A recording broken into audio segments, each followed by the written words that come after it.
ഇനി അള്ളാഹുവിന്റെ അടുത്തിരുന്ന് നമ്മൾ സൂറത്തുൽ ഹജ്ജ് പഠിച്ചവൻ പറയുന്നത് ഇങ്ങനെ കേട്ടുകൊണ്ടേയിരിക്കുകയാണ്. 58-ാമത്തെ ആയത്തിൽ നമ്മളെ കൊണ്ട് പഠിച്ച നേരെ വീണ്ടും മക്കയിലോട്ട് പോവുക. മക്കയിലോട്ട് പോവുക എന്ന് പറഞ്ഞാൽ റസൂലുള്ളാഹി സ്വല്ലല്ലാഹു അലൈഹി വസല്ലമ 13 വർഷം മക്കയില് ദഅവത്ത് ചെയ്തു.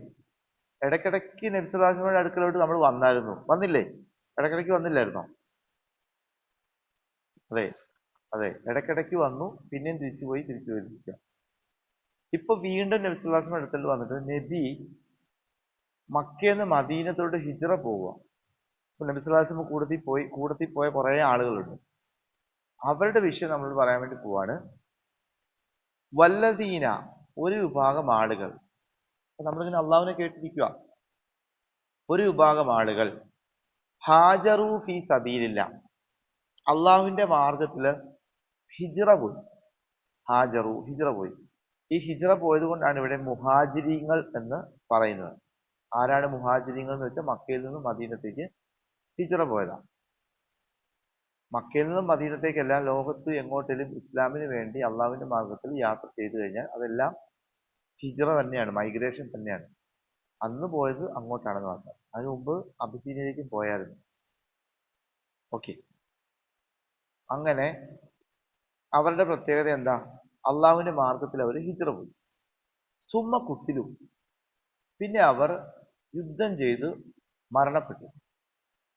ഔ മാത്തു, അല്ലെങ്കിൽ അവർ സ്വാഭാവികമായി മരിച്ചു. രണ്ട് തരത്തിലുള്ള മരണമാണ്. ലയർസുകുന്നഹുമുല്ലാഹു, അള്ളാഹു അങ്ങനെ വരുമ്പോൾ അവർക്ക് റിസ്ക് നൽകും. റിസ്കൻ ഹസന നൽകും. വ ഇന്നല്ലാഹ ലഹുവ ഖൈറുർ റാസിഖീൻ, തീർച്ചയായും അള്ളാഹു ആണ് റിസ്ക് നൽകുന്നതിൽ ഏറ്റവും ഖൈറുർ റാസിഖീൻ. റിസ്ക് ഖൈറുർ റാസിഖീൻ ആയത് അള്ളാഹു മാത്രമേ ഉള്ളൂ എന്ന് പറഞ്ഞ് അവസാനിപ്പിക്കുന്നു. എന്താണ് ഈ പറഞ്ഞത്? ഇവിടെ ആദ്യം ഹിജ്റയാണ് പഠിച്ചത് നമ്മുടെ മുമ്പിൽ വെക്കുന്നത്. അവിടെ റിസ്കൻ ഹസന എന്ന് പറയുന്നത് സ്വർഗമാണ്. സ്വർഗം നൽകും. ജന്നാത്തുൻ തജ്രി മിൻ തഹ്തിഹൽ അൻഹാർ എന്നൊക്കെ പല ആയത്തിൽ പറയുന്നതിനെ ഇവിടെ അള്ളാഹ് മറ്റൊരു പേരിട്ടാണ് പറഞ്ഞത്, റിസ്കൻ ഹസന എന്ന്. അത് സ്വർഗമാണ്. എടാ, ഞാൻ അവർക്ക് റിസ്കൻ ഹസന കൊടുക്കുമെന്ന് നമ്മളോട് പറയാം. അപ്പൊ നമ്മൾ പഠിച്ചവനെ എന്താ അവരുടെ പ്രത്യേകത? അവര് എനിക്ക് വേണ്ടി ഹിജ്റ പോയി. അപ്പോ ഹിജ്റയുടെ പ്രത്യേകത എന്താ? ഹിജ്റയുടെ പ്രത്യേകത നമുക്ക് മനുഷ്യന്റെ ജീവിതത്തിലൂടെ ഇങ്ങനെ കടന്നു പോവുകയാണെങ്കിൽ മനുഷ്യന് ഏറ്റവും പ്രധാനപ്പെട്ട നഷ്ടങ്ങളുണ്ട്. 2-3 നഷ്ടത്തിലുണ്ട്. ഏറ്റവും പ്രധാനപ്പെട്ട നഷ്ടം, അതിൽ ഒരു നഷ്ടമാണ് സാമ്പത്തിക നഷ്ടം. മനുഷ്യന് അവൻ ഇത്രയും നാളും അധ്വാനിച്ചത് പെട്ടെന്ന് നഷ്ടപ്പെട്ട് ഒന്നുമില്ല, ബിഗ് സീറോ ആകുക. ഇനിയും എന്ത് ചെയ്യണം? ഒന്നേന്ന് തുടങ്ങണം. അങ്ങനത്തെ ഒരു അവസ്ഥ ഒരു മനുഷ്യനെ സംബന്ധിച്ചിടത്തോളം ഭയങ്കരമായ ഭീമമായ നഷ്ടമാണ്. ഈ നമ്മുടെ വയനാട് ദുരന്തമൊക്കെ ഉണ്ടായപ്പോൾ ഒരുപാട് ആളുകൾ അത്തരം സ്റ്റേജിലൂടെ കടന്നുപോയതാണ്. അപ്പോൾ ഈയിടെ വയനാട് ദുരന്തത്തിലൊക്കെ ഇതൊക്കെ സംഭവിച്ചതാണ്. ഇത്രയും നാളും സമ്പാദിച്ച സമ്പത്തൊക്കെ ഒറ്റയടിക്ക് ഒരു മനുഷ്യന്റെ സീറോ ലെവലിലേക്ക് പോവുക. പിന്നെ അവൻ ഒന്നേന്ന് അധ്വാനിക്കേണ്ടി വരും. അതുപോലെ തന്നെ രണ്ടാമത്തെ നഷ്ടം ഭവന നഷ്ടം. അതും ആ ദുരന്തത്തിൽ നമ്മൾ കണ്ടതാണ്. കഷ്ടപ്പെട്ട് വർഷങ്ങളോളം ഗൾഫിലൊക്കെ പോയി പണിയെടുത്ത് ഒരു സ്വപ്നമാണ് എല്ലാവരുടെയും, ഭൂമിയിൽ ഒരു വീട് എന്ന് പറയുന്നത് എല്ലാവരുടെയും സ്വപ്നമാണ്. ഒരു വീടൊക്കെ പണിത് താമസിക്കാൻ വേണ്ടി തുടങ്ങി കുറച്ചാൾ കഴിയുമ്പോൾ വീട് മാത്രമല്ല, ആ ഏരിയ മൊത്തം ഇല്ലാതായി പോകുന്നു. അവിടെ വീട് നിന്നതിന്റെ അടയാളം പോലും കാണുന്നില്ല. അപ്പൊ ഇങ്ങനെ വരുമ്പോ മനുഷ്യൻ ഒരുപാട് താഴെ പോകും. സാമ്പത്തികവും ഭവന നഷ്ടവും രണ്ടും കൂടെ ഒന്നിച്ച് സംഭവിച്ചു കഴിഞ്ഞാൽ പിന്നെ ആ വീട്ടിലുള്ള ആളുകളും കൂടെ മരണപ്പെട്ടു പോയി കഴിഞ്ഞാൽ അവന് സ്വന്തവും ബന്ധവും കൂടെ ഇല്ലെങ്കിൽ എത്ര ആളുകളുണ്ട് അങ്ങനെ സംഭവിച്ചു കഴിഞ്ഞാൽ ഭയങ്കരമായ ഒറ്റപ്പെടിയിലായിരിക്കും. പിന്നെ മൂന്നാമത്തെ മറ്റൊരു നഷ്ടമാണ് ജീവന് ഭീഷണി. അത് മൂന്നായിട്ട് കാണുക. ദുരന്തം ഞാൻ എക്സാമ്പിൾ പറഞ്ഞതേ ഉള്ളൂ. നമ്മളെ ആരെങ്കിലും ഭീഷണിപ്പെടുത്തുക, നിരന്തരം ടോർച്ചർ ചെയ്യുക, നിന്നെ ഞാൻ കൊല്ലും, നമ്മൾ ഒറ്റയ്ക്ക് നടക്കുന്ന വഴിയിലും നമ്മൾ പോകുമ്പോഴൊക്കെ കൊല്ലാൻ വേണ്ടിയുള്ള പ്ലാനിങ് ആണ്. മർഡർ അറ്റംപ്റ്റിന് വേണ്ടി ശ്രമിക്കുന്നു. മനുഷ്യന് ഒരുപാട് പാനിക്കാവും. അപ്പൊ ഇത്തരത്തിലുള്ള ഈ സ്റ്റേജിലൂടെ എല്ലാം കടന്നു പോയവനാണ് ഒരു മുഹാജിർ എന്ന് പറയുന്നത്.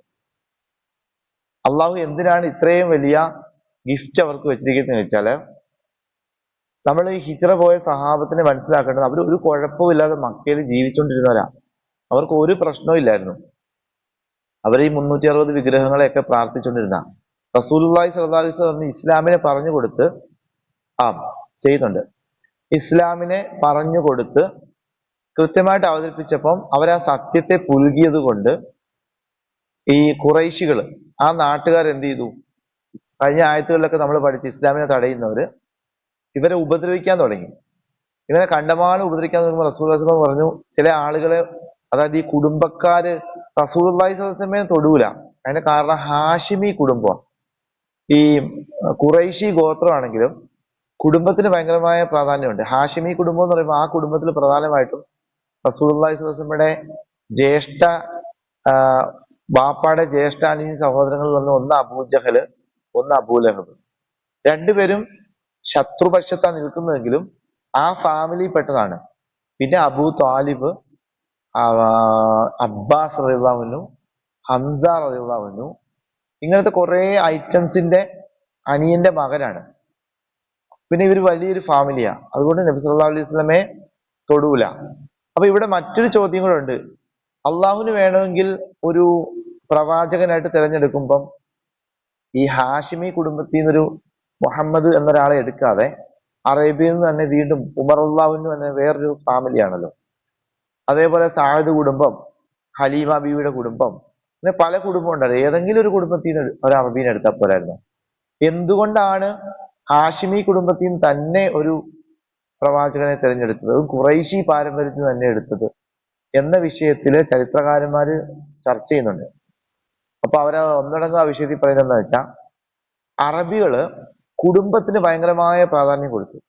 ഒരു കല്യാണം കഴിക്കാൻ നേരവും ഒരാളൊരു കവിത ആലപിച്ചാൽ പോലും ഒരാൾക്ക് ഒരു അപ്രിസിയേഷൻ കൊടുക്കാൻ നേരം നീ ഏത് കുടുംബത്തിലാണ്, ഏത് ഗോത്രത്തിലാണ് 100% അവർ ചോദിച്ചിരുന്നു.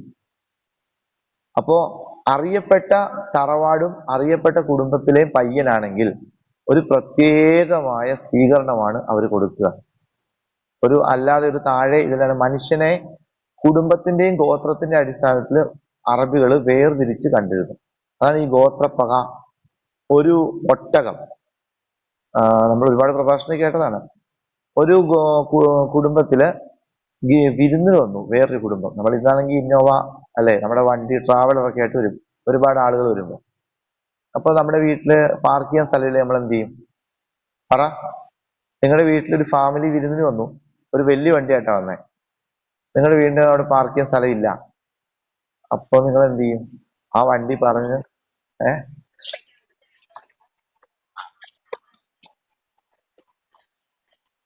സെറ്റപ്പ് ആക്കും. ഓക്കെ, മാഷാ അല്ലാഹ്. അഥവാ അന്ന് ഇവര് വന്നത് ഒട്ടകത്തിലാ വന്നേ. അന്ന് ഈ മോട്ടോർ വാഹനങ്ങൾ കണ്ടുപിടിക്കാൻ ഒട്ടകത്തിൽ വന്നു. ഇവര് ഇതേപോലെ വീട്ടിൽ ഇരുന്ന് വന്നപ്പോ ഈ ഒട്ടകത്തിന്റെ ആള് തൊട്ടപ്പുറത്തെ ഒരു പറമ്പ് വരയ്ക്കും, അവിടെ കൊണ്ട് കെട്ടി. പക്ഷെ ആ പറമ്പെന്ന് പറയുന്നത് അവരുടെ ഒട്ടകത്തിന് തീറ്റ തിന്നാൻ വേണ്ടി പ്രത്യേകം പിടിച്ച് പുല്ല് പിടിപ്പിച്ച സ്ഥലമായിരുന്നു. ഇയാള് ശ്രദ്ധിച്ചില്ല, നല്ലൊരു സ്ഥലം കണ്ടു, അവിടെ കൊണ്ട് കെട്ടി. ഒട്ടകം മനുഷ്യനല്ലല്ലോ. ഒട്ടകത്തിന് കിട്ടിയപ്പോ ഒട്ടകത്തിന് വിശന്നപ്പോ അവിടെ നിന്ന് എല്ലാം കൂടെ തിന്നുകൊണ്ടിരിക്കുക. ഇത് കണ്ടോണ്ടാണ് അതിന്റെ ഉടമസ്ഥ, ആ സ്ഥലത്തിന്റെ ഉടമസ്ഥൻ വരുന്നത്. എന്റെ പറമ്പിൽ കയറി വേറൊരു ഒട്ടകത്തിനെ കെട്ടിയിരിക്കുന്നു. ഇയാള് ആ ഒട്ടകത്തിനെ അഴിച്ചു വിടുകയും ആളുടെ അത് ചോദിച്ചു വിഷയം ഉണ്ടാക്കി അപ്പുറത്തെ വീട്ടിൽ പോയി വഴക്കുണ്ടാക്കി. അപ്പൊ ആ വീട്ടുകാരൻ, അപ്പൊ ആ ഒട്ടകത്തിനെ ആ വീട്ടുകാരെ പോയി ചോദ്യം ചെയ്തു, വിഷയം ഉണ്ടാക്കി. അപ്പൊ ആ വിരുന്നുകാർക്ക് വേണ്ടി ആക്ഷേപിച്ചതിന് വീട്ടുകാർ വിഷയം ഏറ്റെടുത്തു. അതിലൊരാള് മരിച്ചു. മരിച്ചാരാ? ഒട്ടകം പോയി കെട്ടിയ ആ പറമ്പിന്റെ ഉടമസ്ഥൻ. അങ്ങനെ അവരുടെ കുടുംബക്കാരെല്ലാം കൂടെ ഇളകി വന്നു, തിരിച്ച് ഇയാളെ കൊന്നു. പിന്നെ അങ്ങോട്ടും ഇങ്ങോട്ടും കൊലപാതകം തന്നെ.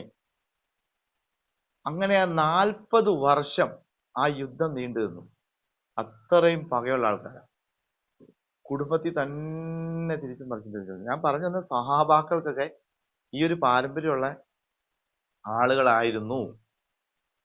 അങ്ങനെയാണ് ഇവര് എന്തായാലും പോട്ടെ. നമ്മൾ പറഞ്ഞു വന്നത് റസൂലുള്ളാഹി സ്വല്ലല്ലാഹു അലൈഹി വസല്ലം എന്തിനു തെരഞ്ഞെടുത്തു എന്ന് ചോദിച്ചത്, അവിടെ പോയി ഞാനൊരു പ്രവാചകനാണ്, എന്നെ അള്ളാഹു തെരഞ്ഞെടുത്തിരിക്കുന്നതൊക്കെ പറഞ്ഞാൽ അവൻ അക്സെപ്റ്റ് ചെയ്യൂല. അപ്പം അവർക്ക് അതുകൊണ്ട് അള്ളാഹു ഓരോ കാലഘട്ടത്തിലും ഓരോ പ്രവാചകന്മാരെ തെരഞ്ഞെടുക്കാൻ നേരം അതിൻ്റെതായ സമൂഹത്തിന്റെ പാറ്റേൺ കൃത്യമായിട്ട് പാലിച്ചുകൊണ്ടാണ് തിരഞ്ഞെടുക്കുന്നത്. ഇവിടെ നബി സല്ലല്ലാഹു അലൈഹി വസല്ലമയെ അങ്ങനെ വിട്ടാൽ തന്നെ, അങ്ങനെ എടുത്താലേ ഉള്ളൂ ആളുകൾ കേൾക്കാൻ തന്നെ വേദി ഒരുക്കുന്നത്, അല്ലെങ്കിൽ പൊടാവെന്ന് പറയും. അതുകൊണ്ടാണ് ഹാഷിമി കുടുംബത്തിൽ നിന്നും ഒരു പ്രവാചകൻ വരാനുള്ള മറ്റൊരു പോയിന്റ് എന്ന് പറയുന്നത്. ഇനി ഈ പ്രവാചകന്റെ കൂട്ടത്തിൽ പോയ അനുയായികൾ അവരുടെ ഇത്രയും നാളും മക്കയിൽ ഉണ്ടായിരുന്നു, അവർക്ക് വീടുണ്ടായിരുന്നു, ഫാമിലി ഉണ്ടായിരുന്നു, സ്വത്തുണ്ടായിരുന്നു. പോകാൻ നേരം മക്കാർ, ഇതൊക്കെ നമ്മുടെ മദ്രസയിലെ പുസ്തകങ്ങളിൽ പഠിക്കാനുള്ള, മക്കയിലെ സ്വദേശികൾ ആളുകൾ ചോദിച്ചു, എവിടെ പോവാ? ഞങ്ങള് മദീനത്തേക്ക് പോവാ, കാരണം ഇവിടെ നിന്ന് കഴിഞ്ഞാൽ ജീവൻ ഭീഷണിയാണ്, ഇസ്ലാം ആയിട്ട് മുന്നോട്ട് പോക്ക് നടക്കൂല. ഒരു കാര്യം ചെയ്യ്, പൊക്കോ, പക്ഷെ ഇത്രയും നാൾ നീ ഇവിടെ ഒന്ന് ഉണ്ടാക്കിയതൊക്കെ ഇട്ടിട്ട് പോയാൽ മതി, വെറും കൈയോടെ പോയാൽ മതി. അപ്പം ചോദ്യചിഹ്നം, പോണോ വേണ്ടയോ? നിങ്ങളാണ് എന്ത് ചെയ്യും? അള്ളാഹു നമ്മളോട് ചോദിക്കുവാണ്.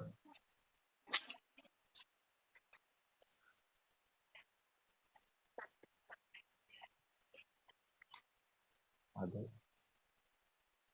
പഠിച്ചവൻ ഇപ്പൊ നമ്മളോട് ചോദിക്കുക, ഇടയ്ക്ക് നമ്മളോട് ചോദിച്ചു, അന്ന് നീ മക്കയിൽ പ്രവാചകന്റെ കൂടെ ഉണ്ടായിരുന്നെങ്കിൽ നീ പോവോ? അപ്പൊ നിന്റെ ഹസ്ബൻഡ്, നിന്റെ മക്കള് എല്ലാം വീട്ടിലുണ്ട്, അത് കുറെ പേര് നിന്നെ എതിർക്കുന്നുണ്ട്, നിന്റെ വാപ്പ അടക്കം ഈ മുഹമ്മദിന്റെ ആശയത്തിൽ കൂട്ടുണ്ടാട്ടോ. കാരണം നമ്മൾ ഈ ഇത്രയും നാളും പറഞ്ഞ, അതായത് ഇന്ന് നമ്മുടെ പിതാക്കന്മാര് വീട്ടില് ആരെങ്കിലും ഇത്തരത്തിലുള്ള വിശ്വസിക്കുന്ന അവരന്നും അത് തന്നെ പറയും, വാപ്പ ഉണ്ടെന്ന് വിചാരിച്ചു. ഇത്രയും നാളും നമ്മൾ കാരണവന്മാരായിട്ട് എങ്ങനെയാണോ കാലത്തിനെയൊക്കെ കണ്ടത് അങ്ങനെ കണ്ടാൽ മതി. കാരണം അവരെ സംബന്ധിച്ചുള്ള ഒരു പുതിയ മതമാണ്, പുത്തൻ മതമാണ്. ഇന്ന് ഇതിന്റെ പുതിയ ആശയം എന്ന് പറയുന്നത് അന്ന് അതിന് പുതു ആശയമാണ്. ഈ പുത്തൻ ആശയത്തിന് പിന്നാലെ പോകണ്ട. അപ്പൊ പോയപ്പോ പറയാ, ഇവിടുന്ന് മദീനത്തേക്ക് പോകണമെന്ന് അള്ളാഹുവിന്റെ കൽപ്പന വന്നു, എന്തു ചെയ്യും? അപ്പൊ ഇങ്ങനെ പെട്ട ആളുകളുണ്ട്, വരാൻ പറ്റില്ല. അങ്ങനെ അവര് എന്താണ് ഈമാൻ ആർക്കാ ഉള്ളത് ഇല്ലാത്തതെന്നൊക്കെ തിരിച്ചറിഞ്ഞ ആൾക്കാരുണ്ട്. അതേപോലെ ചില ആൾക്കാർ പോകുന്നില്ല എന്ന് പറഞ്ഞു വെച്ചു. ആടി തൂങ്ങുന്ന മുസ്ലിങ്ങൾ, സഹാബാക്കൾ എന്ന് പറയുമ്പോൾ നമ്മള് സഹാബ എന്ന് പറയുന്ന സാധനം സെറ്റാണ്, പക്ഷെ ആ കൂട്ടത്തിൽ തന്നെ യഥാർത്ഥ സഹാബയുടെ ലെവലിൽ എത്താൻ പറ്റാത്ത ആൾക്കാർ അന്നുണ്ട്, ഇന്നുണ്ട്, എന്നുണ്ട്. അവരിങ്ങനെ ആടി തൂങ്ങി നിൽക്കുക, പോണോ വേണ്ടോ, പോണോ വേണ്ടോ. ഇപ്പൊ ഈ ഫർസീന പറഞ്ഞത് പോകാൻ സാധ്യതയില്ല, പോണോ വേണ്ടോ. അങ്ങനെ നിൽക്കുമ്പോഴാണ് അവര് കല്യാണം കഴിക്കാൻ വേണ്ടി ഇരുന്ന പെണ്ണുങ്ങളൊക്കെ പോകുന്നുണ്ട്, ആ ഫാമിലിയൊക്കെ. ഞാൻ ആരെയാണോ കല്യാണം കഴിക്കാനൊക്കെ ഉദ്ദേശിച്ചിരുന്നത് അവരും അവരുടെ ഫാമിലിയൊക്കെ പോകുന്നു. ആണ്ട്ര കിടക്കുന്നു, എന്നാ പിന്നെ ഞാൻ മാത്രം എന്തിനാ ഇവിടെ ഇരിക്കുന്നത്, വരുന്നിടത്ത് വെച്ച് കാണാം. അങ്ങനെ പോകാൻ വേണ്ടി അവർ. അപ്പൊ എന്തായി, ന്യൂട്രൽ ഹിജ്റയുമായി എല്ലാരും വിടാം. അപ്പൊ തന്നെ വന്നില്ലേ ഹദീസ്, ഇന്നമൽ അഅ്മാലു ബിന്നിയാത്ത്. ഇവിടെയാണ് ആ ഹദീസ് വരുന്നത്, എല്ലാ കർമ്മങ്ങൾക്കും നീയത്തുണ്ട്. ഇന്നമാ ലിക്കുല്ലി ഇംറിഇൻ മാ നവ. ആ കർമ്മങ്ങളിൽ മനുഷ്യൻ എന്താണോ നീയത്ത് വെച്ചത് അത് മാത്രമേ ഉള്ളൂ അവന്. ഫമൻ കാന ഹിജ്റത്തുഹു ഇലല്ലാഹി റസൂലിഹി. ആരുടെയെങ്കിലും ഹിജ്റ അള്ളാഹുവിലേക്കും റസൂലിലേക്കും ആണ് നീയത്തെങ്കിൽ ഫഹിജ്റത്തുഹു ഇലല്ലാഹി റസൂലി, അവന്റെ ഹിജ്റ അങ്ങോട്ട് തന്നെ കിട്ടി. വമൻ കാന ഇംറഅത്തുഹു. ആരെങ്കിലും ഒരു പെണ്ണിനെ കല്യാണം കഴിക്കാൻ വേണ്ടിയാണ് ഹിജ്റ പോകുന്നത്, അങ്ങനെ തന്നെ പറഞ്ഞു, അതിനു വേണ്ടിയിട്ടാണ് പോകുന്നതെങ്കിൽ ഫഹിജ്റത്തുഹു ഇലാ മാ ഹാജറ ഇലൈഹി. എങ്ങോട്ടാണോ അവൻ ഹിജ്റ അവൻ അതേ കിട്ടിയിട്ടുള്ളൂ. അപ്പൊ അങ്ങനെയായി.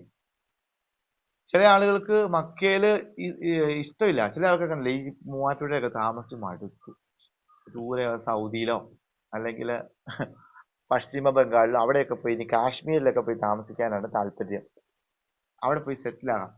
അങ്ങനെ നിൽക്കുമ്പോഴാണ് ഇവിടെ ഒരു ഇസ്ലാമിന്റെ കൂടുതൽ ഒരു ട്രിപ്പ് പറയുന്നത്. അങ്ങനെ പോയവരും കിട്ടൂല.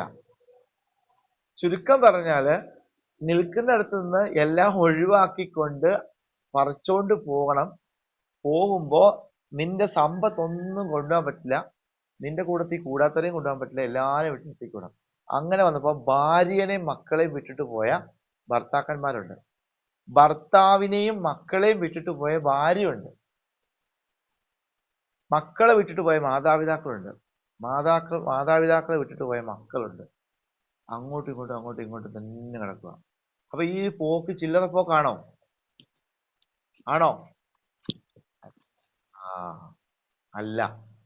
അപ്പൊ നമ്മളോട് തന്നെ അള്ളാഹു തന്നെ ഇപ്പൊ നമ്മളോട് ചോദിച്ചു, നിനക്ക് പോകാൻ പറ്റുമോ ചോദിച്ചാൽ പോക്ക് നടക്കില്ല, പോകാൻ സാധ്യത കുറവാ. അപ്പൊ പോകാം എന്ന് നമുക്ക് പറയാം ഇൻഷാ അല്ലാഹ്. ആ സമയത്തുള്ള തീരുമാനമല്ലേ. അള്ളാഹു നമുക്ക് അങ്ങനത്തെ ഒരു സിറ്റുവേഷൻ നൽകട്ടെ.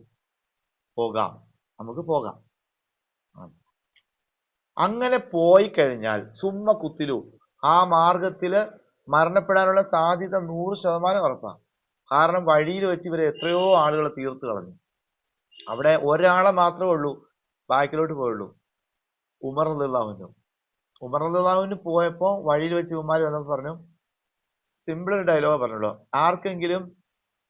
ആർക്കെങ്കിലും മാതാപിതാക്കൾക്ക് അല്ല സോറി ആരുടെയെങ്കിലും മക്കളെ യത്തീമാക്കാൻ ആഗ്രഹമുണ്ടെങ്കിൽ, ആരുടെയെങ്കിലും മക്കൾക്ക് മക്കളില്ലാതാകാൻ ആഗ്രഹമുണ്ടെങ്കിൽ ഉമറിനെ തടയാൻ വരാൻ പറഞ്ഞു മുമ്പോട്ട്. അങ്ങനെ ആരും വന്നില്ല. അപ്പൊ ഉമർ അള്ളാഹുവിനൊക്കെ ധൈര്യത്തിന്റെ ഇതിൽ മുമ്പോട്ട് പോയതാണ്. റസൂലുള്ളാഹി സ്വല്ലല്ലാഹു അലൈഹി വസല്ലമയെ കൊല്ലാൻ തന്നെ പ്ലാൻ ചെയ്തായിരുന്നു. റസൂലുള്ളാഹി സ്വല്ലല്ലാഹു അലൈഹി വസല്ലം അലി അള്ളാഹുവിനെ ഉറക്കി കിടത്തിയിട്ടാ. അത് ഭയങ്കര ഒരു സംഭവമാണ്. റസൂലുള്ളാഹി സ്വല്ലല്ലാഹു അലൈഹി വസല്ലം നാളെ ഹിജ്റ പോകാൻ വേണ്ടി അബൂബക്കർ റളിയല്ലാഹു പ്ലാൻ ചെയ്യുക. ഇത് ഇവന്മാരറിഞ്ഞു, ഖുറൈശികൾ. അപ്പൊ ഇന്ന് രാത്രി തീർക്കാൻ വേണ്ടി അവര് മർഡർ അറ്റംപ്റ്റിൽ നിന്ന് ശരിക്കും പ്ലാൻ ചെയ്ത് സ്കെച്ച് ചെയ്തു. അപ്പൊ നബി സല്ലല്ലാഹു അലൈഹി വസല്ലം കിടന്നുറങ്ങുന്ന സ്ഥലം, കട്ടില് ഒക്കെ അറിയാം. അവിടെ അന്ന് രാത്രി പോയി വാൾ വെച്ച് വെട്ടുക, അതായിരുന്നു പരിപാടി. പക്ഷെ അള്ളാഹു എന്ത് ചെയ്തു, നബിയെ ഇന്ന് രാത്രി നീ കിടന്നുറങ്ങുന്നിടത്ത് നിന്നെ വാളുമായിട്ട് ആക്രമിക്കാൻ വരുമെന്ന് വഹി കൊടുത്തു. അപ്പൊ നബി സല്ലല്ലാഹു അലൈഹി വസല്ലമയ്ക്ക് രക്ഷപ്പെടണം.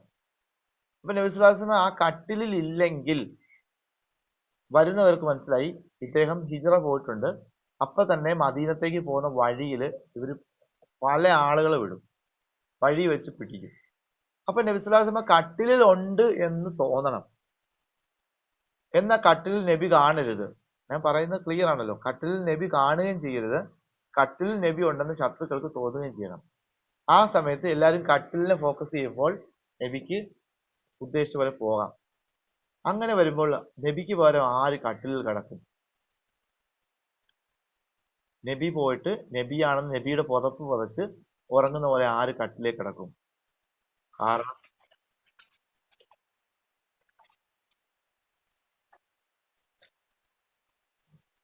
ചരിത്രമൊക്കെ കേട്ടിട്ടുണ്ട്. ഈ ടാസ്ക് കിട്ടുന്നത് നമുക്കാണെങ്കിലോ, ഇന്ന് നബിക്ക് പകരം നീ കിടക്കണം, അല്ലെങ്കിൽ കിടക്കണമെന്ന് പറയുകയില്ല, ആര് കിടക്കുമെന്ന് നബി ചോദിക്കുക. അപ്പൊ നമ്മളിങ്ങനെ പമ്മിരിക്കും, പഠിച്ച എന്റെ പേര് വല്ലതും പറയുമോ, എന്നെ ഒന്നും വിളിച്ചിരിക്കല, ചുറ്റിക്കല. കാരണം ശത്രുക്കൾ വന്ന് വെട്ടൂലേ. ഒന്ന് ആലോചിച്ച് നോക്കിയേ. അലി അലിറല്ലാവിന് പറഞ്ഞു ഞാൻ കിടക്കാമെന്ന് പറഞ്ഞു. അലിറല്ലാവിന് പോയി കിടന്നു. അതാണ് സംഭവം. അപ്പൊ അത് റസൂലുള്ളാഹി പിറ്റേന്ന് പോയി. ആ സമയത്ത് അബൂബക്കർ റളിയല്ലാഹുവിനായിട്ട് പോയി. അവിടെയാണ് സൗർ എന്ന ഗുഹയിൽ പെടുന്ന പാട്ടൊക്കെ ഉള്ളത്. ഈ ഈ സന്ദർഭത്തിൽ ഇവര് വന്ന് വെട്ടാൻ വേണ്ടി പോയിട്ട് ജസ്റ്റ് പുതപ്പ് മാറ്റി മുഖം നോക്കിയപ്പം അലിയാണ്. അവർക്ക് അലീനെ വേണ്ട, അവർ കൊല്ലാതെ പോയി. അപ്പൊ ഇങ്ങനെയൊക്കെ ചെയ്തപ്പോ അള്ളാഹ് എന്ത് ചെയ്തു? സുമ്മ കുത്തിലു.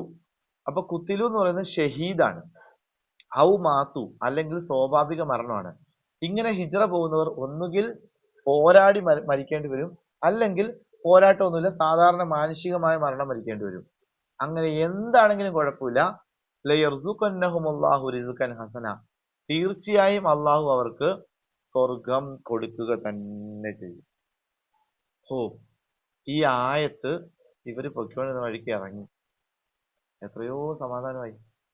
പിന്നെ അത് ഇത് പോയി കഴിഞ്ഞപ്പോഴാണ് ആയത്ത് ഇറങ്ങുന്നത്. ഈ ആയത്ത് ആദ്യം ഇറങ്ങുവാണെങ്കിൽ പോകാൻ വേണ്ടി തയ്യാറായല്ലേ നമ്മളൊക്കെ, ആവൂലായിരുന്നോ? ആ, അപ്പൊ നമ്മൾ പോകാതെ മാറി ഇന്ന് ലാസ്റ്റ് കഴിഞ്ഞപ്പോ ആയത്ത് ഇറങ്ങി.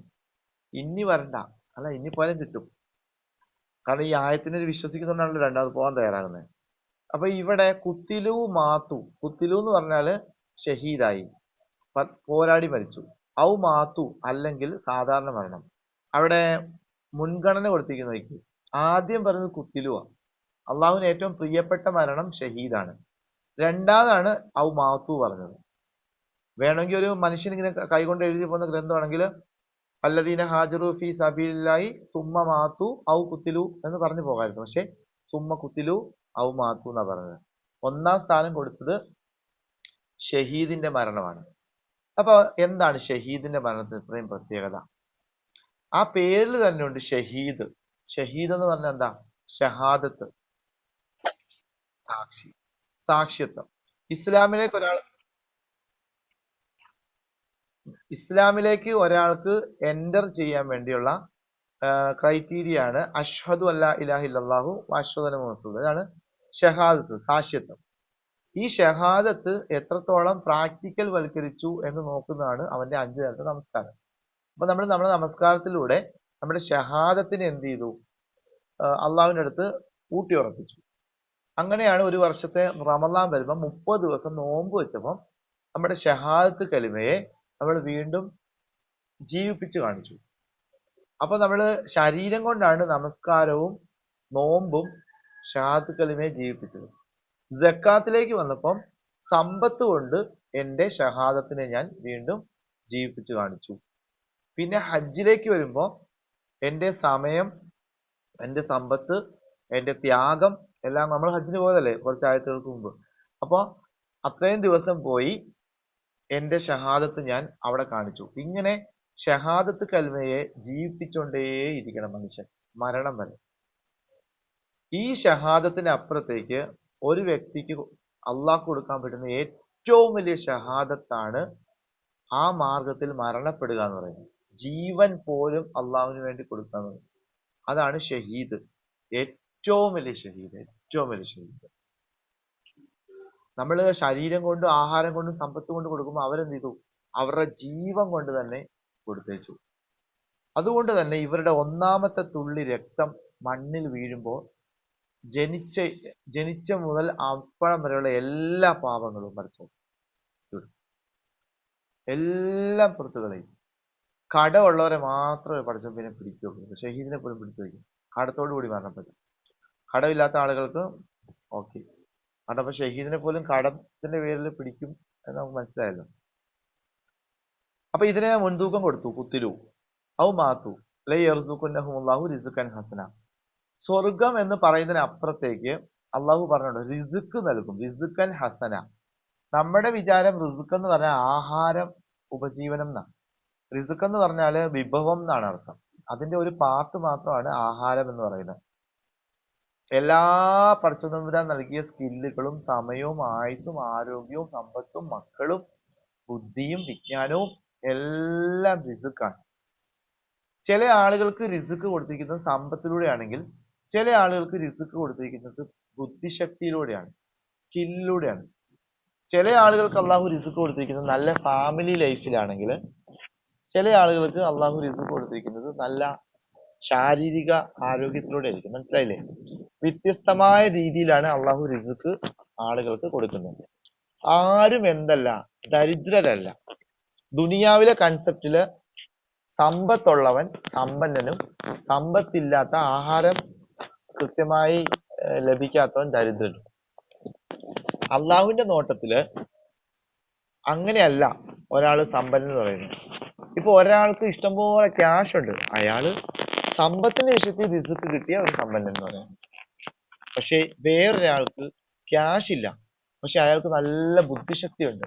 കാര്യങ്ങളൊക്കെ ഒറ്റയടിക്ക് എന്ത് ചെയ്യാൻ പറ്റും? ഗ്രാസ്പ് ചെയ്യാൻ പറ്റും, കത്തും. സ്കൂളിലൊക്കെ പഠിക്കുമ്പോൾ അങ്ങനെയല്ലേ, പാവപ്പെട്ട പിള്ളേര് പക്ഷെ ഭയങ്കരമായിട്ട് പഠിക്കും. അപ്പൊ അള്ളാഹു അവരെ സമ്പന്നനാക്കി ഇതിലൂടെയാ, ബുദ്ധിശക്തിയിലൂടെയാ. സമ്പന്നരായ ആളുകൾക്ക് ഒരുപക്ഷെ അത് കിട്ടണമെന്നില്ല. ഇപ്പൊ മനസ്സിലായോ? നിങ്ങൾ എന്തല്ല, ദരിദ്രരല്ല. നിങ്ങൾക്ക് സ്പെഷ്യലായിട്ട് ഒരു റിസ്ക് പഠിച്ചത് തന്നിട്ടുണ്ട്. അതെന്താണെന്ന് കണ്ടെത്തുമ്പോഴേ നിങ്ങൾ നിങ്ങളാകുന്നുള്ളൂ. മൻ അറഫ നഫ്സഹു ഫഖദ് അറഫ റബ്ബഹു. സൈക്കോളജിയാ. ആരാണോ സ്വന്തത്തെ തിരിച്ചറിഞ്ഞത് അവൻ റബ്ബിനെ തിരിച്ചറിഞ്ഞു. അപ്പൊ എനിക്ക് എന്താ പഠിച്ചത് സ്പെഷ്യലായിട്ട് തന്നത്? ഓരോരുത്തർക്കും സ്വയം ചോദിക്കാം. എനിക്ക് അള്ളാഹു എന്താ സ്പെഷ്യലായിട്ട് തന്നെ? അവിടെ വേണേൽ പറയാം, എനിക്ക് സ്പെഷ്യലായിട്ട് ഒന്നും തന്നില്ല, ഞാനൊരു സാധാരണയാണ്. അല്ല, അത് അവന് സ്വന്തമായിട്ട് സ്വന്തത്തെ തിരിച്ചറിയാൻ പറ്റാത്തതുകൊണ്ടാണ്. ഇത് ശരിക്കും നമുക്ക് കുഞ്ഞിലെ നമ്മുടെ പേരൻസും നമ്മുടെ ടീച്ചേഴ്സൊക്കെയാണ് നമ്മുടെ ഈ സ്കില്ല് കണ്ടെത്തി തരേണ്ടത്. അങ്ങനെ നമ്മൾ നമ്മുടെ സ്കില്ല് കണ്ടെത്തിയാൽ ഹി വിൽ ബി ജീനിയസ്. നമ്മൾ വലുതാകുമ്പോൾ ജീനിയസ് ആയി മാറിയനെ. നല്ല കാഴ്ചപ്പാടുള്ളവരുണ്ടായിരുന്നു. അപ്പൊ ഇനി അങ്ങനെ ആരും കണ്ടെത്തി തന്നില്ല എങ്കിൽ നമ്മൾ വളർന്ന് വലുതാവുമ്പോൾ നമ്മൾ നമ്മുടെ ആ സ്കില്ല് കണ്ടെത്തുക എന്ന് മോട്ടിവേഷൻ സ്പീക്കേഴ്സ് പറഞ്ഞാൽ അള്ളാഹ് നമുക്ക് സ്പെഷ്യലായിട്ട് തന്ന റിസ്ക് കണ്ടെത്തുക എന്ന് അതിന്റെ അർത്ഥം. മൻ അറഫ നഫ്സഹു ഫഖദ് അറഫ റബ്ബഹു. അപ്പൊ അവൻ ആ വിഷയം ഡെവലപ്പ് ചെയ്തെടുത്താൽ മതിയാ അവന് ഭയങ്കരമായിട്ട് സ്പെഷ്യലായിട്ട് വരാൻ പറ്റും. ഞാൻ എന്നെ തന്നെ പറ്റി പറയാമല്ലോ. എൻ്റെ പഴയ കാലം എന്ന് പറയുന്നത് ഒരു സാധാരണ പോലെ വെക്കൊണ്ടിരുന്ന അറബി കോളേജ് പഠിച്ചതിന് ശേഷം ഞാൻ വേറെ ജോലിക്കൊക്കെ പോകാൻ വേണ്ടി ഇങ്ങനെ ഇരുന്നത്. അപ്പൊ എൻ്റെ ജീവിതത്തിലേക്ക് കടന്നു വന്ന ഒരു സാർ അൻസർ ഫാറൂഖി എന്ന് പറയും. അദ്ദേഹം പറഞ്ഞ അഫ്സൽ ഈ വഴിക്ക് പോകേണ്ടതല്ല. അഫ്സലിന് ഒരു കാര്യം മറ്റുള്ളവർക്ക് പറഞ്ഞ് നല്ലതുപോലെ മനസ്സിൽ വിഷ്വൽ വരുന്ന രീതിയിൽ അവതരിപ്പിച്ച് കൊടുക്കാൻ അറിയാം. അപ്പൊ അന്ന് ആ സാർ എന്നിൽ നിന്ന് കണ്ടെത്തി എന്താ, നമ്മൾ ടൂറൊക്കെ പോകുമ്പോൾ ഈ കഥകളൊക്കെ പറയുമല്ലോ, സിനിമാ കഥകള് അല്ലെങ്കിൽ എവിടെ സംഭവിച്ച സംഭവങ്ങളൊക്കെ ആളുകളെ പിടിച്ചിരുത്തി പറഞ്ഞു കൊടുക്കാൻ അറിയാം. അപ്പൊ സാറ് പറഞ്ഞു എന്ത് ചെയ്താ, ഈ സാധനം ആളുകൾക്ക് ഇത്രയും അറ്റൻഷൻ കിട്ടുന്നുണ്ടെങ്കിൽ നീ അത് ഖുർആനിൽ ഉപയോഗിക്കണം. ഖുർആനും ഹദീസും പഠിച്ചു കഴിഞ്ഞാൽ എല്ലാവർക്കും ഇത് മറ്റുള്ളവർക്ക് പറഞ്ഞു കൊടുക്കാൻ പറ്റുമായിരിക്കും. ചിലത് സ്പെഷ്യൽ ആയിട്ടുണ്ട്. അപ്പൊ അത് അങ്ങനെ എന്നെ തിരിച്ചുവിട്ടു. എന്നെ തിരിച്ചു വിട്ടിട്ട് അദ്ദേഹമാണ് എന്നെ ട്യൂൺ ചെയ്തെടുത്തത്. അല്ലെങ്കിൽ ചിലപ്പോ ഈ വഴിക്ക് വരൂലായിരുന്നു. പിന്നെ അവിടുന്ന് വിജയമായിരുന്നു. പറഞ്ഞിടത്തോട്ടെല്ലാം എല്ലാവരും പറഞ്ഞു സാർ പറയുന്നത് മനസ്സിലാവുന്നുണ്ട്, മാഷാ അള്ളാ, നല്ലൊരു വിഷ്വലൈസേഷൻ വരുന്നുണ്ട്. ഈവൻ നിങ്ങളിൽ നിന്ന് പലരും എനിക്ക് പേഴ്സണൽ മെസ്സേജ് വിടുന്നുണ്ട്. അപ്പൊ അതെന്താണ്, എന്റെ മോട്ടിവേഷനാണ്. അപ്പൊ ആ വിഷയത്തിൽ ഞാൻ കൂടുതൽ എന്ത് ചെയ്യാൻ പറ്റും, ഡെവലപ്പ് ചെയ്യാൻ വേണ്ടി ശ്രമിച്ചു. സൈക്കോളജി പഠിച്ചു. അങ്ങനെ ഞാൻ എന്നെ തന്നെ കണ്ടെത്തി. മൻ അറഫ നഫ്സഹു, ആരാണോ സ്വന്തത്തെ മനസ്സിലാക്കിയത്, ഫഖദ് അറഫ റബ്ബഹു, റബ്ബ് തന്ന സ്കില്ലാണെന്ന് മനസ്സിലാക്കണം. പക്ഷെ അത് എന്റെ സ്വന്തം കഴിവാണെന്ന് വിചാരിക്കുമ്പോഴാണ് നമ്മൾ തകർന്നു പോകുന്നത്. നമ്മുടെ ഏറ്റവും വലിയ പരാജയം അള്ളാഹു നൽകി എന്നുള്ളത്. ഞാൻ റിസ്ക്കിനെ കുറിച്ച് പറഞ്ഞപ്പോഴാണ് ഇത്രയും പറഞ്ഞത്. നിങ്ങൾക്കും ഇങ്ങനത്തെ സ്പെഷ്യൽ റിസ്ക് ഉണ്ട്.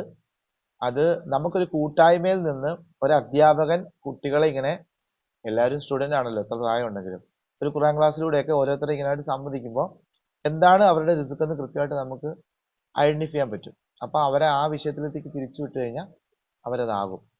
നമുക്ക് സ്കില്ലില്ലാത്ത വിഷയത്തിൽ നമ്മൾ എത്ര തിരിച്ചു വിട്ടിട്ടും കാര്യമില്ല, വേസ്റ്റ് ആണ്, നമ്മളൊന്നും ആവൂല. ഇപ്പോ ഖുർആൻ മെമ്മറൈസേഷൻ ചെയ്യാൻ മെമ്മറി പവർ ഇല്ലാത്ത കുട്ടികൾ വെറുതെ കൊണ്ട് ദർസിലാക്കരുത്. ഞാൻ പറയുന്നത് അവർക്ക് ഒരിക്കലും അവർക്ക് ഹിഫ്ള് ചെയ്യാൻ പറ്റൂല. അവരുടെ ടൈം വേസ്റ്റ് ആണ്. ഇതിനൊരു 3 വർഷമേ ഉള്ളൂ ഒരു ഡ്യൂറേഷൻ. ചിലവർ 1 വർഷം കൊണ്ടാവും, 2 വർഷം കൊണ്ടാവും, മാക്സിമം 3 വർഷം കൊണ്ടാവും.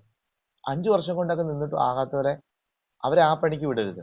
കാരണം എന്താ, സ്വർഗം എത്തി ഒന്ന് ഖുർആൻ കാണാൻ പഠിച്ചോണ്ടൊന്നും അല്ല, വേറെ ഒരുപാടുണ്ട്. നല്ല ബിസിനസ് ചെയ്യാൻ കഴിവുള്ള, ബിസിനസ് മാഗ്നറ്റായ സ്കില്ലുള്ള ആളുകളുണ്ട്. അവരെ ആ രീതിക്ക് വിടാറുള്ളൂ. അതുകൊണ്ട് ഇസ്ലാമിക റൂട്ട് അനുസരിച്ച് അവർ ബിസിനസ് ചെയ്യട്ടെ. ഡോക്ടേഴ്സ് ആകാൻ കഴിവുള്ളവർ മാത്രമേ ഡോക്ടേഴ്സ് ആവുള്ളൂ. ടീച്ചിങ് സ്കില്ല്, ഉള്ളിലുള്ള കാര്യത്തെ മറ്റൊരാൾക്ക് പറഞ്ഞ് ഗ്രാസ്പ് ചെയ്യിപ്പിക്കാൻ കഴിവുള്ള ഒരാൾ മാത്രമേ ടീച്ചർ ആകാവുള്ളൂ. അല്ലാത്ത ചില ആളുകൾക്ക് ഉള്ളിലുള്ള സാധനം മറ്റുള്ളവർക്ക് പറഞ്ഞു കൊടുക്കാൻ അറിയില്ലായിരിക്കാം. അയാൾക്ക് ഉള്ളിൽ മനസ്സിലായി. ഇപ്പൊ ഇവിടെ തന്നെ നമ്മൾ ചോദിക്കത്തില്ലേ, സാർ എനിക്കത് പറഞ്ഞു തരാൻ അറിയത്തില്ല, എനിക്ക് സാധനം കത്തി. ഓക്കെ, ഈ വ്യത്യസ്തമായ ഉദാഹരണങ്ങളിലൂടെ പ്രൊഡക്ടിവിറ്റി, ക്രിയേറ്റിവിറ്റി എന്ന സാധനമൊക്കെ ഉണ്ടല്ലോ, അതിലൂടെ തിരിച്ച് പറഞ്ഞു തരാൻ അറിയത്തില്ലെങ്കിൽ അവര് കൊള്ളരുതാത്തവർ നല്ല അതിന്റെ അർത്ഥം. അവർക്ക് ടീച്ചിങ് കപ്പാസിറ്റി ഇല്ല, ദാറ്റ്സ് ഓൾ. വേറെ ഒരുപാട് നല്ല അടിപൊളിയായിട്ട് ഫുഡ് വയ്ക്കും, അതുപോലെ എഴുതും, വരയ്ക്കും, എല്ലാം ചെയ്യും, നല്ല ദാനധർമ്മം ചെയ്യാനുള്ള മൈൻഡ് ഉണ്ടാവാം. പല രീതിയിലല്ലേ. ടീച്ചിങ്ങിന് അവർ എന്ത് ചെയ്യുക, വെറുതെ സ്കൂളിൽ പോയി പിള്ളേരുടെ ഭാവി കളയാൻ നിൽക്കരുത്. കാരണം എന്താണെന്നറിയോ, അവർ പഠിപ്പിച്ച ആ പീരീഡ് വേസ്റ്റാ, ഒന്നും മനസ്സിലാവൂല. എത്ര ടീച്ചേഴ്സിന് മുഖം ഓർമ്മ വന്ന് കാണും. നമ്മളെയൊക്കെ മാത്സ് പഠിപ്പിച്ച ടീച്ചേഴ്സ് എന്തൊക്കെയോ വന്ന സിലബസിൽ എന്തൊക്കെയോ കാട്ടിക്കൂട്ടിയിട്ട് പോവുക. അപ്പൊ അവർ ആ സിലബസും പഠിച്ചുകൊണ്ട് വരും. അങ്ങനെയല്ല, പറഞ്ഞ് മനസ്സിലാക്കി കൊടുക്കാനുള്ള, ഗ്രാസ്പ് ചെയ്യിപ്പിക്കാനുള്ള സാധനം വേണം. ഇതിന് അറബിയിൽ പറയുന്നത് തഫ്ഹീം എന്നാണ്. തഫ്ഹീം, തഫ്ഹീം, അതൊക്കെ പഠിച്ചാൽ തരുന്ന സ്കില്ലാണ്. അപ്പൊ ഇങ്ങനെ വ്യത്യസ്തമായ സാധനങ്ങൾ നമുക്കുണ്ട്, അതിന് നമ്മൾ വ്യത്യസ്തമായി ഉപയോഗപ്പെടുത്തണം. നോക്കിയേ, ഹദീസ് എങ്ങനെയാണ്? ഇന്നമ തുജാറുൽ അമീൻ, സത്യസന്ധനായ ബിസിനസ്സുകാരൻ, സത്യസന്ധനായ ബിസിനസ്സുകാരൻ, മഅൻ നബിയീന വ സിദ്ദീഖീന വ ശുഹദാഇ വ സ്വാലിഹീൻ. കണ്ടോ, നാളെ സ്വർഗത്തിൽ ഉസ്താദ് ഉണ്ടെന്ന് പറഞ്ഞില്ല, ആലിമും ഹാഫിദും ഉണ്ടെന്ന് പറഞ്ഞില്ല. സത്യസന്ധനായ വ്യാപാരി നബിമാരുടെ കൂടെയും സിദ്ദീഖീങ്ങളുടെ കൂടെയും ഇപ്പൊ പറഞ്ഞ ഷഹീദീങ്ങളുടെയും കൂട്ടത്തിലായിരിക്കും നാളെ സ്വർഗത്തിൽ സ്ഥാനം. അപ്പോ നല്ല പോലെ ബിസിനസ് ചെയ്യുന്ന ഒരാൾക്ക് ആ മേഖല എന്ത് ചെയ്യാൻ പറ്റും? സ്വർഗത്തിൽ പോകാൻ പറ്റും. അപ്പൊ നല്ല ബിസിനസ് ചെയ്യാനുള്ള കസ്റ്റമറെയൊക്കെ നല്ലപോലെ സംസാരിച്ച് ഡീൽ ചെയ്ത് പുതിയ പുതിയ പുതിയ ഐഡിയാസിൽ ബിസിനസ് വളർത്താനുള്ള ആളുകൾ ഒരിക്കലും പോയി എന്ത് ചെയ്യാൻ പാടില്ല, അവര് പോയി ഇൽമു പഠിച്ചിട്ട് ടീച്ചറാകാൻ നിൽക്കരുത്. അവർ ആ വിഷയത്തിൽ പൊക്കോണം. അബൂബക്കർ അള്ളാഹുവിന് ആലിം അല്ലായിരുന്നല്ലോ. റസൂലുള്ളാഹിനെ കുറിച്ച് അബൂബക്കർ അള്ളാഹുവിന് ആരായിരുന്നു? കച്ചവടക്കാരനായിരുന്നു. അബ്ദുറഹ്മാൻ ബിൻ ഔഫ് അള്ളാഹുവിന് ടീച്ചർ അല്ലായിരുന്നല്ലോ. അഷ്റത്തുൽ മുബശ്ശിരീൻ, സ്വർഗം കൊണ്ട് സന്തോഷം അറിയിക്കപ്പെട്ട 10 പേരിൽപ്പെട്ട ഒരാളാണ്. അദ്ദേഹം കച്ചവടക്കാരനായിരുന്നു. അപ്പൊ ഇങ്ങനെ സഹാബാക്കൾ തന്നെ വ്യത്യസ്തമായ രീതിയിൽ പൊയ്ക്കൊണ്ടിരിക്കുക. എന്നാൽ എന്തുകൊണ്ട് Abu Hurairah, why Abu Hurairah അള്ളാഹുവിന് ഇവരൊക്കെ കച്ചവടത്തിനൊപ്പം പോയില്ല? He's not a business man. അദ്ദേഹം ഒരു കച്ചവടക്കാരനല്ലായിരുന്നു. അദ്ദേഹം ജോലിക്ക് പോലും പോയില്ല. അഹ്ലു സുഫ എന്ന് പറയുന്ന 10 പേരുണ്ടായിരുന്നു നബി സ്വല്ലല്ലാഹു അലൈഹി വസല്ലമയുടെ കൂട്ടത്തിൽ, ഇടവും വലവും. അബൂ ദർദ, അബൂ ഹുറൈറ തുടങ്ങിയ ആളുകൾ. അവരെന്താ ചെയ്തേ? നബി സല്ലല്ലാഹു അലൈഹി വസല്ലം വായിൽ നിന്നും വീഴുന്ന മൊഴിമുത്തുകൾ എഴുതിക്കൊണ്ടേയിരുന്നു. അതുകൊണ്ടാണ് ഇന്ന് ഹദീസ് ഏതെടുത്താലും 7500-ൽ പരം ഹദീസ് അൻ അബീ ഹുറൈറ റളിയല്ലാഹു അൻഹു, അദ്ദേഹത്തിന്റെ പേര് കടന്നു പോകാൻ. അപ്പൊ അദ്ദേഹം പാണ്ഡിത്യ ലെവലിൽ മുമ്പോട്ട് വന്നു. ഞാൻ പറയുന്നത് നിങ്ങൾക്ക് കത്തുന്നുണ്ടോ എന്ന് ഇടയ്ക്കൊരു തമ്പ് വിടും, അല്ലെങ്കിൽ ഞാനിത് വൺ സൈഡ് പറഞ്ഞുകൊണ്ടിരിക്കുന്നത് നിങ്ങളൊക്കെ ഉറക്കമാണെന്നുള്ളത് തോന്നൽ വരും. അപ്പോ ഇത് ഇടയ്ക്കിടയ്ക്കൊക്കെ വന്നുകൊണ്ടിരിക്കണം കേട്ടോ, എന്നാലും എനിക്ക് പറയാനുള്ള ഇത് എടുത്തില്ല, അല്ലെങ്കിൽ പിന്നെ മുഖാമുഖം കാണുന്ന ക്ലാസ് ആയിരിക്കണം. അബൂ ഹുറൈറ റളിയല്ലാഹു അൻഹു എന്താണ്, സ്കോളർ ലെവലിൽ വരുന്ന ഒരു പാണ്ഡിത്യ ലെവലിൽ വരുന്ന ഒരു വ്യക്തിയാണ് അബൂ ദർദ. അപ്പൊ ഇവരെ ഒന്നും എന്ത് ചെയ്ത, കച്ചവടത്തിന് വേണ്ടി പ്രൊമോട്ട് ചെയ്തില്ല. അവർ നബിയുടെ കൂടെ നബി സ്വല്ലല്ലാഹു അലൈഹി വസല്ലം മനസ്സിലായി, ഇവരിലൂടെയാണ് ഇനി എന്ത് ഇസ്ലാമിന്റെ അധ്യാപനങ്ങൾ കിതാബുകളായി പിറക്കാൻ പോകുന്നത്. എന്തുകൊണ്ട് ആയിഷ? ഇപ്പൊ പലരും ചോദിക്കും, നമ്മൾ ഇന്നലെ പ്രായം കുറഞ്ഞ, ഇത്രയും പ്രായം കുറഞ്ഞ ഒരു സ്ത്രീയെ കല്യാണം കഴിക്കുന്നു. റസൂലുള്ളാഹി സ്വല്ലല്ലാഹു അലൈഹി വസല്ലമയ്ക്ക് എത്ര വയസ്സിലാണ് ആയിഷ റളിയല്ലാഹു അൻഹയെ കല്യാണം കഴിക്കുന്നത്? 40 + 13 53-ലാണ് മക്കയിൽ മദീനത്തേക്ക് പോണേ. മദീനത്തേക്ക് പോയി കഴിഞ്ഞ് 55 വയസ്സുള്ളപ്പോഴൊക്കെ ആ ലെവലിലാണ് ആയിഷ റളിയല്ലാഹു അൻഹയെ കല്യാണം കഴിക്കുന്നത്. ആയിഷ റളിയല്ലാഹു അൻഹ പ്രായം വളരെ ഷോർട്ടാണ്. 11-12 വയസ്സിൽ താഴെ, 6 എന്നൊക്കെ പറയപ്പെടുന്നുണ്ട്. എന്താണെങ്കിലും ആ പ്രായത്തോട് കൂടി മകളുടെ പ്രായം. പക്ഷെ ഇവിടെ ഒരിക്കലും ഭാര്യ ഭർത്താവ് എന്നുള്ള കൺസെപ്റ്റ് അല്ല, അങ്ങനെയല്ല മനസ്സിലാക്കേണ്ടത്.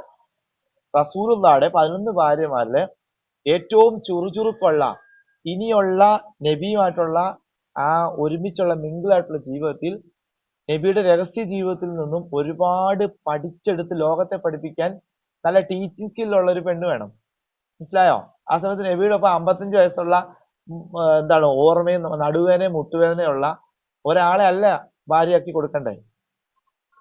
പെണ്ണുങ്ങൾ എന്ന് പറഞ്ഞാൽ ആണുങ്ങളെക്കാളും കൂടുതൽ ടയേർഡാവും ഒരു 50 വയസ്സ് കഴിയുമ്പോൾ. അങ്ങനെ കുറ്റം പറഞ്ഞല്ല കേട്ടോ, പെണ്ണുങ്ങളുടെ ആ ലൈഫ് സിസ്റ്റം വെച്ച് പറഞ്ഞ. സോറി, ഞാൻ തിരിച്ചെടുത്തു. അല്ല, ഒരു പ്രസവം ഒക്കെ ഉണ്ടല്ലോ, അപ്പൊ അങ്ങനെയൊക്കെ വരുമ്പോൾ പെണ്ണുങ്ങൾ ഒരുപാട് ലൈഫിലെ ഇത് ആണുങ്ങളെക്കാളും കൂടുതൽ അനുഭവിക്കുന്നുണ്ട്.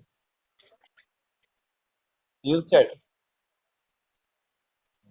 പക്ഷേ ഓക്കെ, ഞാനത് പറഞ്ഞപ്പോ ആഡ് ചെയ്ത് പോയെന്നുള്ളൂ. അപ്പൊ നബി സല്ലല്ലാഹു അലൈഹി വസല്ലമയുടെ കൂട്ടത്തിൽ സെയിം പ്രായമുള്ള ഒരു പെണ്ണിനെ കൊടുത്തായിരുന്നെങ്കിൽ ആ സമയത്ത് എന്താണ് നബിയിൽ നിന്ന് കിട്ടുന്ന അധ്യാപനങ്ങളൊന്നും കൃത്യമായിട്ട് ലോകത്തെ പഠിപ്പിക്കാൻ കഴിയണം എന്നില്ല.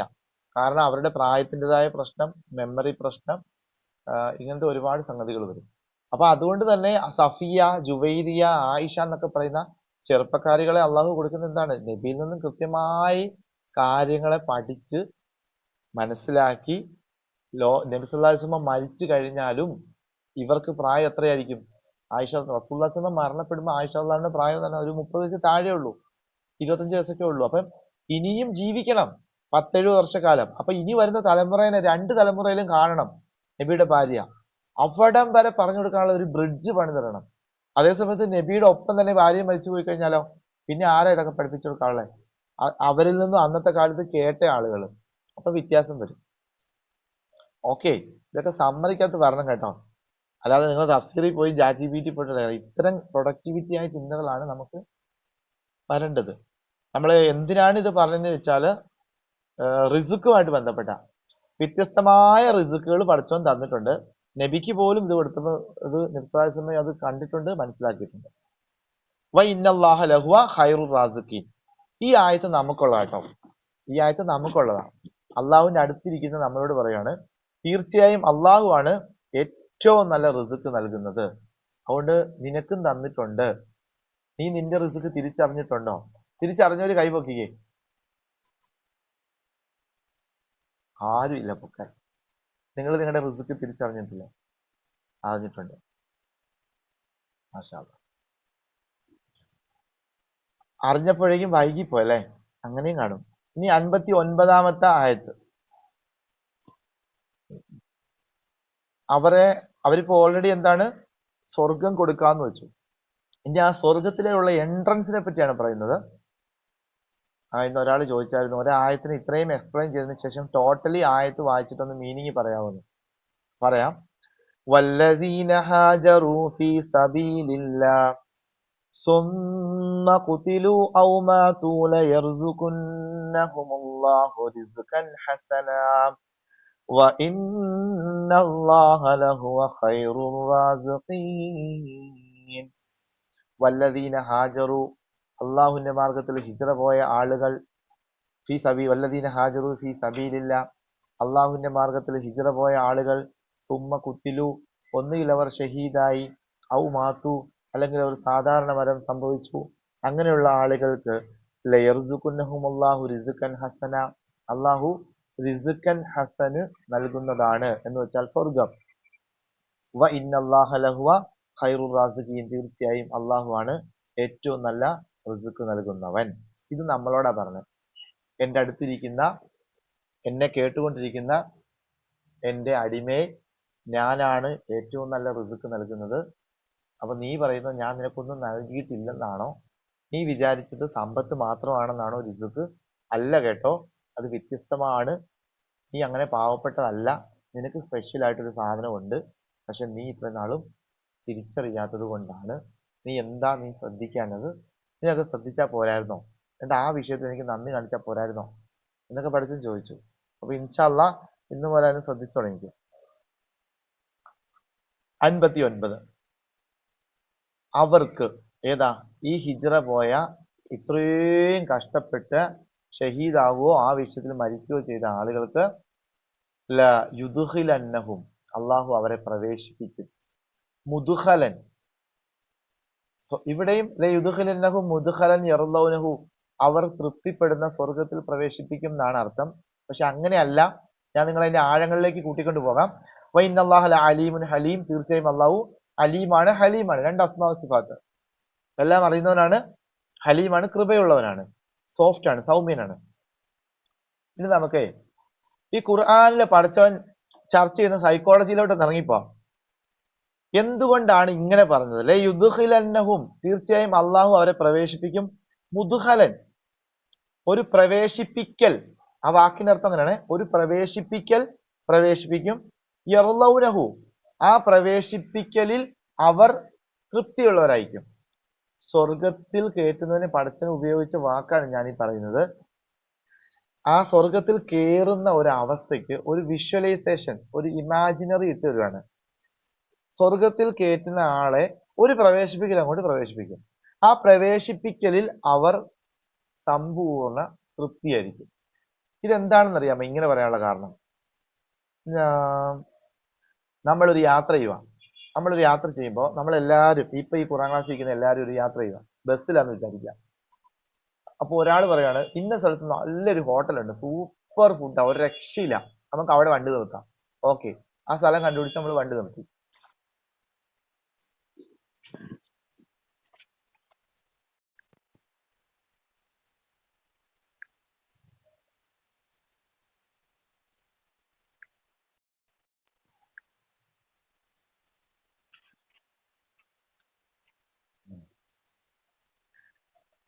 നോമ്പായതുകൊണ്ടായിരിക്കും ഫുഡ് കഴിക്കുന്ന കാര്യം പറഞ്ഞപ്പോ കേട്ടത്.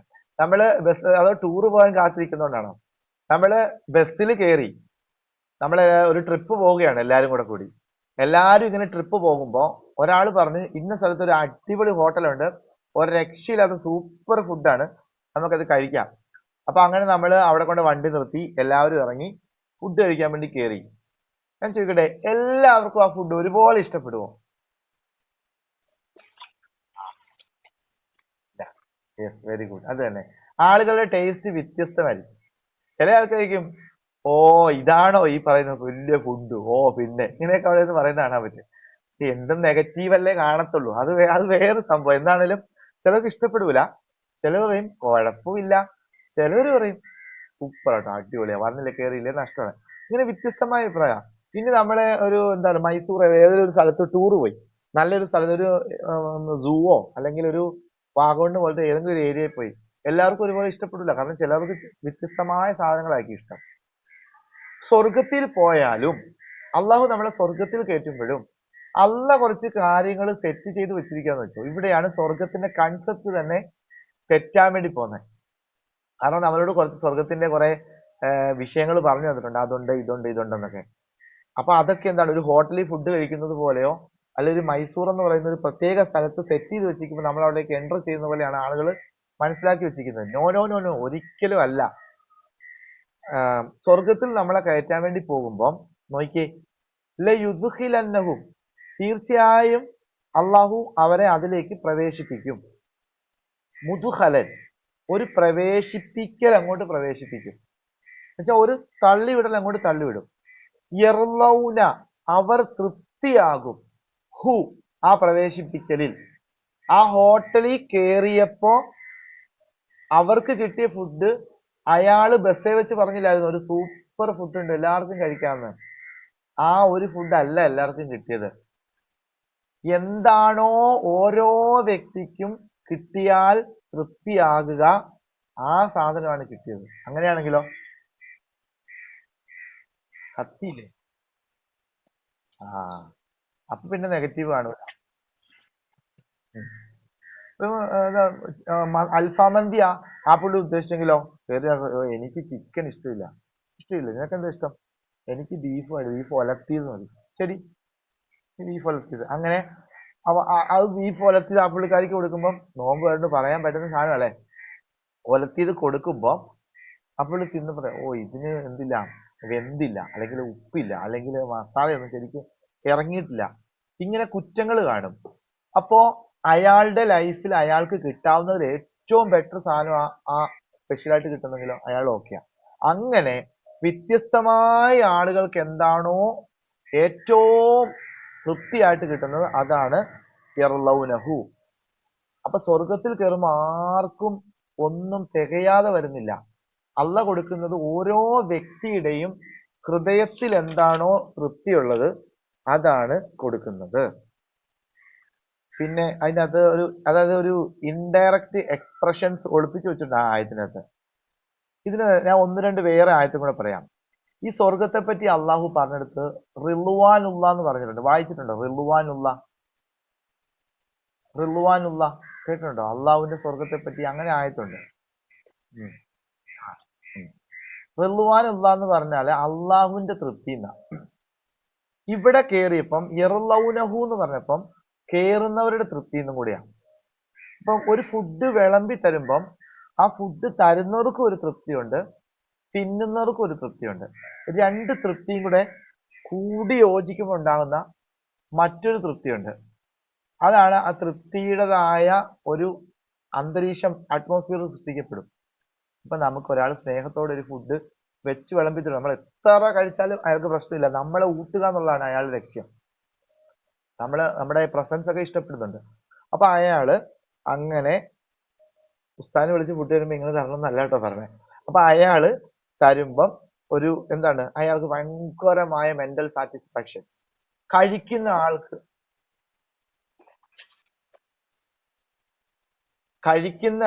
ഞാൻ കേട്ടില്ല കേട്ടോ സാധാരണ തന്നെ പറഞ്ഞത്, കഴിക്കുന്ന ആൾക്ക് ഇതേപോലെ തൃപ്തി ഇയാൾ വെച്ച് തന്നപ്പോ അമ്മാതിരി സാധനം ഇതുപോലെ ജീവിതത്തിൽ കഴിച്ചിട്ടില്ല. അങ്ങനെ കഴിക്കുന്ന ആളുടെ തൃപ്തിയും തരുന്ന ആളുടെ തൃപ്തിയും കൂടെ ഈ എനർജികൾ തമ്മിൽ കൂട്ടിമുട്ടുമ്പം അവിടെ ഒരു തൃപ്തിയുടെ ഒരു അറ്റ്മോസ്ഫിയർ ഭയങ്കര രസമായിരിക്കും, ടോട്ടലി സറൗണ്ട് ചെയ്യും. ഇതിനെയാണ് ഈശത്തി റാളിയ എന്ന് സൂറത്തുൽ ഖാരിയയിൽ പറയുന്നത്. വ അമ്മാമൻ ഫക്കുലത് മവാസീനുഹു, ആരുടെ ത്രാസാണ് ഭാരം തൂങ്ങുന്നത്, അവൻ സ്വർഗത്തിലാണെന്ന് പറയാനുള്ളതിന് പകരം പറഞ്ഞത് ഫഹുവ ഫി ഈശത്തി റാളിയ. എന്താ ഈശത്തി റാളിയ എന്ന് പറഞ്ഞ? മലയാളത്തില് സംതൃപ്തിയുള്ള ജീവിതത്തിലായിരിക്കും ഉണ്ടാകും. യഥാർത്ഥത്തിൽ അങ്ങനെയല്ല. ഈശ എന്ന് പറഞ്ഞ ജീവിതം, അന്തരീക്ഷം, ടോട്ടലിയുള്ള അറ്റ്മോസ്ഫിയർ.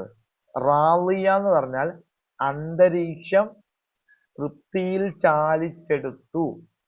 അതായത് അവിടെ എല്ലാവരും തൃപ്തിയാണ്, വന്നയാളും തൃപ്തിയാണ്, തന്നയാളും തൃപ്തിയാണ്, അത് കണ്ടുകൊണ്ടിരിക്കുന്നവരും തൃപ്തിയാണ്. റാളിയയിൽ കുളിച്ചു നിൽക്കുവാണ്. എന്നുവെച്ചാ എങ്ങനെ എനിക്കത് എന്റെ ഉള്ളിലുള്ള പറഞ്ഞു തരണം നിങ്ങൾക്കറിയില്ല. നിങ്ങൾ നിങ്ങളുടേതായ രീതിക്ക് മനസ്സിലാക്കുക. തന്നയാൾക്കും വന്നയാൾക്കും നിന്നയാൾക്കും എല്ലാം. ഇങ്ങനെയാണെങ്കിൽ റാളിയ എന്ന് പറയുന്ന ഒരു കുപ്പി ഉണ്ടെന്ന് വിചാരിക്കുക, ഒരു കുപ്പി അല്ലെങ്കിൽ വലിയൊരു ജാറ്, അത് ഫുള്ള് റാളിയ എന്ന് പറയുന്ന അന്തരീക്ഷമാണ്. അതിനകത്ത് വേറെ ഒന്നുമില്ല. റാളിയ എന്ന് പറഞ്ഞാൽ എന്താ? സംതൃപ്തിയുടെ ലോകം. അതിൻ്റെ അകത്തേക്ക് അച്ചാർ ഇടുന്ന പോലെ നമ്മളെ കൊണ്ട് ഇങ്ങനെ ഇട്ടാലോ, ആ സംതൃപ്തിക്കകത്ത് നമ്മളിങ്ങനെ മുങ്ങിപ്പോകും. ഇതാണ് ഈശത്തി റാളിയ, ആ ഒരു പ്രയോഗം. ഇനി സൂറത്തുൽ ഫജ്റിലേക്ക് വന്നാൽ ഫദ്ഖുലി ഇബാദി, എങ്ങനെ പറയലോ, യാ അയ്യത്തുഹൻ നഫ്സുൽ മുത്മഇന്ന ഇർജിഇ, നീ മടങ്ങുക, ഇലാ റബ്ബിക്ക്, നിന്റെ റബ്ബിന്റെ അടുക്കലേക്ക്, റാളിയത്തൻ, അവിടെ റാളി ആരാണ്? റബ്ബാണ്. മർളിയ, മർളി ആയിക്കൊണ്ട്, മർളി ആരാണ്? നീയാണ്. കണ്ടോ? റാളി എന്ന് പറഞ്ഞാൽ തൃപ്തിപ്പെടുന്നവൻ, മർളിയ എന്ന് പറഞ്ഞാൽ തൃപ്തിപ്പെട്ടവൻ. ഞാൻ നിങ്ങളെ കൊണ്ട് തൃപ്തിപ്പെട്ടാൽ ഞാൻ ഞാൻ തൃപ്തിപ്പെട്ടവനും നിങ്ങൾ എന്റെ തൃപ്തിക്കകത്ത് ജീവിക്കുന്നവനും. നിങ്ങൾ റാളിയും ഞാൻ മർളിയും. യാ അയ്യുഹൻ നഫ്സുൽ മുത്മഇന്ന ഇർജിഇ ഇലാ റബ്ബികി റാളിയത്തൻ മർളിയ. കണ്ടോ? അപ്പൊ അള്ളാഹുവിന് നമ്മൾ സ്വർഗത്തിൽ കയറുമ്പോൾ അള്ളാഹുവിന്റെ ആ കോൺസെപ്റ്റ് ആണ് ഈ പറഞ്ഞത്. ഇനി ഇതെല്ലാം കൂടെ ചേർത്ത് ഇവിടെ കൊണ്ടുവന്ന് വെച്ചേ, ലയുദ്ഖിലന്നഹും, തീർച്ചയായും അള്ളാഹു അവരെ പ്രവേശിപ്പിക്കും, മുദ്ഖലൻ, ഒരു പ്രവേശിപ്പിക്കൽ എന്ന് പ്രവേശിക്കും, യർലൗനഹു, ആ പ്രവേശിപ്പിക്കലിനെ പരിപൂർണമായും ആ ആളുകൾ തൃപ്തിപ്പെട്ടിട്ടുണ്ട്. ഓക്കെയാണോ? സ്വർഗം, അള്ളാഹു നമുക്ക് സ്വർഗം നൽകി അനുഗ്രഹിക്കട്ടെ.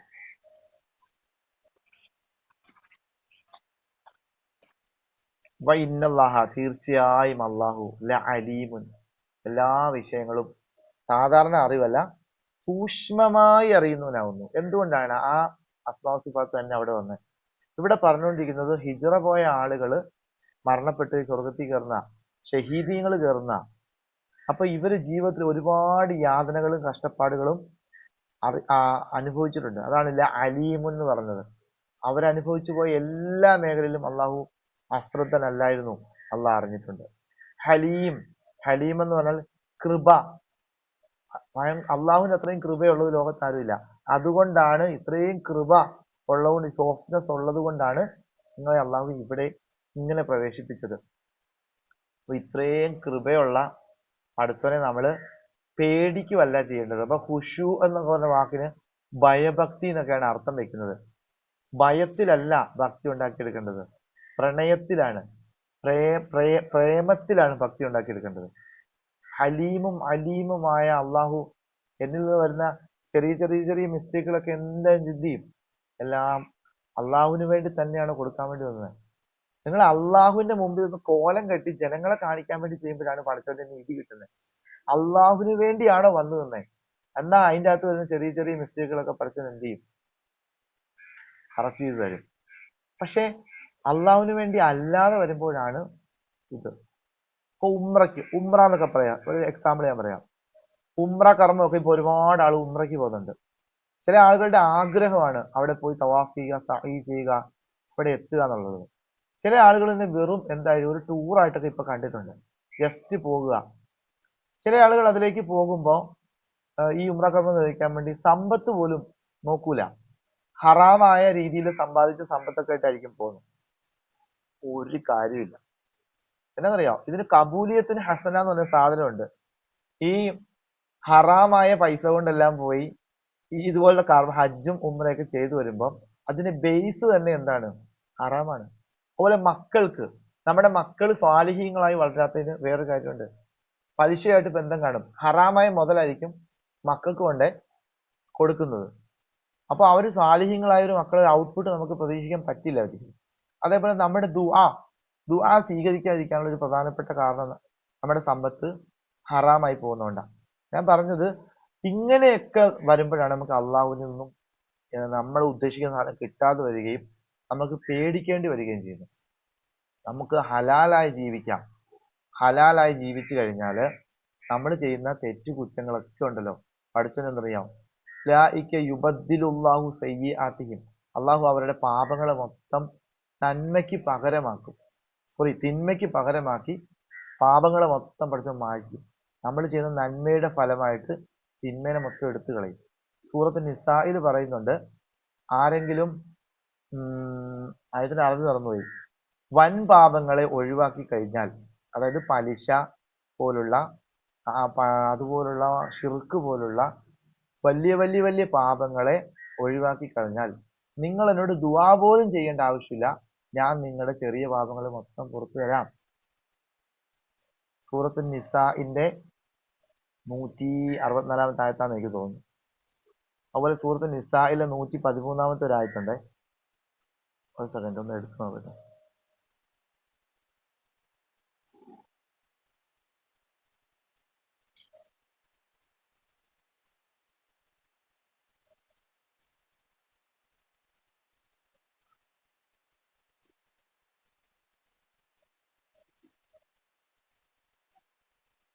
ആ 114 പറയുന്നത് ഇതില്ലാത്തോണ്ടാ, നീയത്തില്ലാതെ കർമ്മം ചെയ്ത് കഴിഞ്ഞാൽ 110 ആയത്ത് എഴുതി വെച്ചോ.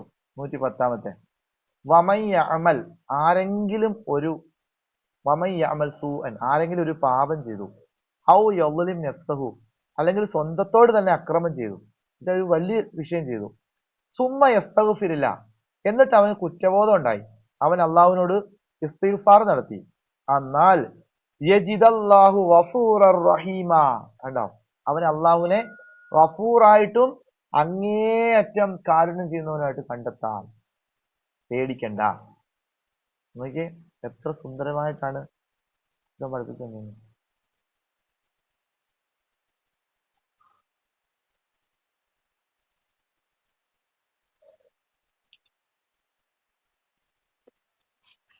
അല്ല, സൂറത്ത് നിസായിലെ 110 ആയത്താണ് പറഞ്ഞത്. ഇനി സൂറത്ത് നിസായിൽ തന്നെ വേറെ ആയത്തുണ്ട്, എനിക്ക് ആയത്ത് നമ്പർ ഓർക്കുന്നില്ല. നമ്മൾ നിസാ പഠിക്കുന്നത് കിട്ടും. ആരെങ്കിലും വൻ പാപങ്ങൾ ഒഴിവാക്കി കഴിഞ്ഞാൽ നിങ്ങളുടെ ചെറുപാപങ്ങൾ മുഴുവൻ അള്ളാഹു എന്ത് ചെയ്യാം? പുറത്തു തരാം. ഒന്നും ചോദിക്കാതെ തന്നെ. സൂറത്തുൽ ഫുർഖാനിൽ പഠിച്ചവൻ പറയുന്നുണ്ട്, ഈ നിങ്ങൾ നന്മ ചെയ്യും തോറും നിങ്ങളുടെ തിന്മയെ പലരും നിങ്ങൾ അറിയാതെ മായ്ച്ചുകൊണ്ടേയിരിക്കുന്നു. അപ്പൊ ഞാൻ പറഞ്ഞ പഠിച്ചവൻ ഇത്രയും പാവമാണ്. പഠിച്ചവൻ ഇത്രയും നമ്മളെ സ്വർഗത്തിലേക്ക് കയറ്റാൻ വേണ്ടി എല്ലാ അവസരങ്ങളും ഉണ്ടാക്കി തരുന്നുണ്ട്. അപ്പൊ ഇങ്ങനെ അള്ളാഹുവിനെ ശിക്ഷിക്കും ഭയപ്പെടുത്തുന്ന പിള്ളേരെ പറഞ്ഞ് പേടിപ്പിച്ച് ഒരിക്കലും നിങ്ങൾ നിങ്ങളുടെ മക്കളെ വളർത്തുമ്പോൾ അള്ളാഹുവിന് ശിക്ഷയെ പറഞ്ഞ് ഭയപ്പെടുത്തരുത്. നമ്മൾ ഈ കേരളീയര് മക്കളെ സ്നേഹിക്കുന്ന പോലും അമ്പാതരുന്ന് പറഞ്ഞ അല്ലേ, അമ്പാതരുന്ന് പറഞ്ഞല്ലേ, അമ്പാതരുന്ന് പറഞ്ഞാൽ അടി തരുന്നു. പിള്ളേർക്ക് ഇതിന്റെ ലോജിക്ക് വല്ലതും മനസ്സിലാവുക? ഇത് മജാസ് പഠിച്ചു കഴിഞ്ഞാൽ കുഴപ്പമില്ല. ഖുർആനിലുണ്ട് മജാസ് എന്ന് പറഞ്ഞൊരു പ്രയോഗം, അതായത് വാക്കിലൊന്നും മീനിങ്ങിൽ മറ്റൊന്നും. ഖുർആനിൽ അങ്ങനെ ഒരു പ്രയോഗമുണ്ട്, വാക്കിലൊന്നും മീനിങ്ങിൽ മറ്റൊന്നും. മലയാളത്തിൽ എക്സാമ്പിൾ പറയാം, അടിപൊളി. അടിപൊളി എന്ന് പറഞ്ഞാൽ കറക്റ്റ് അർത്ഥം എന്താ? മൊത്തം തകർന്നു പോയി. എന്നാ യഥാർത്ഥ ഉദ്ദേശം എന്താ? അടിപൊളി എന്ന് പറഞ്ഞാൽ സൂപ്പർ. അപ്പൊ ഇങ്ങനെ ഉള്ള ഒരു സാധനമുണ്ട്. അപ്പൊ ഇത് പിള്ളേർക്ക് അറിയത്തില്ലല്ലോ, പിള്ളേർക്ക് ഒരിക്കലും അറിയത്തില്ല. കൊച്ചു പിള്ളേര് ഇത് ഈ ലോകത്തേക്ക് വരുന്നുള്ളൂ. അപ്പൊ പിള്ളേരോട് നമ്മള് പേരന്റിങ് ക്ലാസ് അല്ല, എന്നാലും ഓർമ്മ നമ്മൾ പറഞ്ഞ പിള്ളേരോട് നമ്മൾ പറയും, ഉമ്മിക്ക് നിന്നെ വേണ്ട. ശരിക്കും ഉമ്മിക്ക് നിന്നെ വേണം എന്നാണ് ആ ഉമ്മ ഉദ്ദേശിക്കുന്നത്. പക്ഷെ ആ ലഫ്ളിന്റെ അകത്ത് എന്താണ്? ഉമ്മിക്ക് നിന്നെ വേണ്ട. അപ്പൊ ആ കൊച്ചു ഓർക്കും ക്രിസ്ത്യന് എന്നെ വേണ്ടേ, അപ്പൊ ഞാൻ ഇനി എന്ത് ചെയ്യും? ഞങ്ങൾക്ക് ഒരിക്കലും പറയരുത് ഞങ്ങൾക്ക് നിന്നെ വേണ്ടാന്ന്. അവരുടെ ഉപബോധ മനസ്സിൽ നിന്നെ കൊണ്ട കാക്കിക്ക് ഇട്ട് കൊടുക്കാൻ കോഴിക്ക് ഇട്ട് കൊടുക്കാൻ അവര് റിയൽ ആയിട്ടാണ് അതിനെ മനസ്സിലാക്കുന്നത്. കാക്കിക്കും കോഴിക്കും ഇട്ട് കൊടുക്കാൻ വേണ്ടി പോകാന്ന് പറയുന്നത്. അവരോട് പറയേണ്ടത് കൊടുക്കൂല എന്നാണ്. നിന്നെ ഒരിക്കലും കൊണ്ട് ഉമ്മി കാക്കയ്ക്കും കോഴിക്കും ഇട്ട് കൊടുക്കൂല, ഉമ്മിക്ക് നിന്നെ വേണം എന്നാണ് പറയേണ്ടത്. എന്നാലേ അവർക്ക് അത് നമ്മൾ മറ്റേത് ഉദ്ദേശിക്കുന്നവർക്ക് കിട്ടത്തുള്ളൂ. വലുതാവും നിങ്ങൾ പറഞ്ഞു, അന്നപ്പോ നിങ്ങളോട് പറയുമ്പോൾ പണി നോക്കാനും പറയും.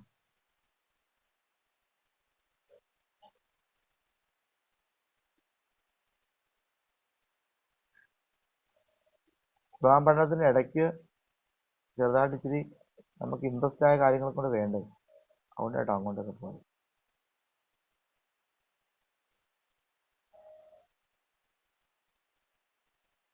അപ്പോ 59-ാമത്തെ ആയത്ത് കഴിഞ്ഞു. സ്വർഗത്തെ പറ്റി സൂപ്പർ ആയിട്ട് പഠിത്തം പറഞ്ഞു തന്നു. ഇനി 60-ാമത്തെ ആയത്തില് വീണ്ടും അവിടുന്ന് പോയി അവരുടെ ഒരു കാര്യം പറഞ്ഞതിലൂടെ നമ്മളെ ലോകത്തൊരു തത്വം പഠിപ്പിക്കുകയാണ്. ദാലിക പറഞ്ഞല്ലോ, മൊത്തത്തിലാണോ ഉദ്ദേശിച്ചത്?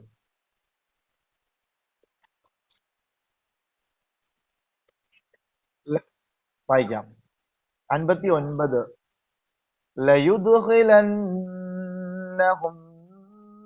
മുദ്ഖലൻ യർദൗന വഇന്നല്ലാഹ ലഅലീമുൻ ഹലീം.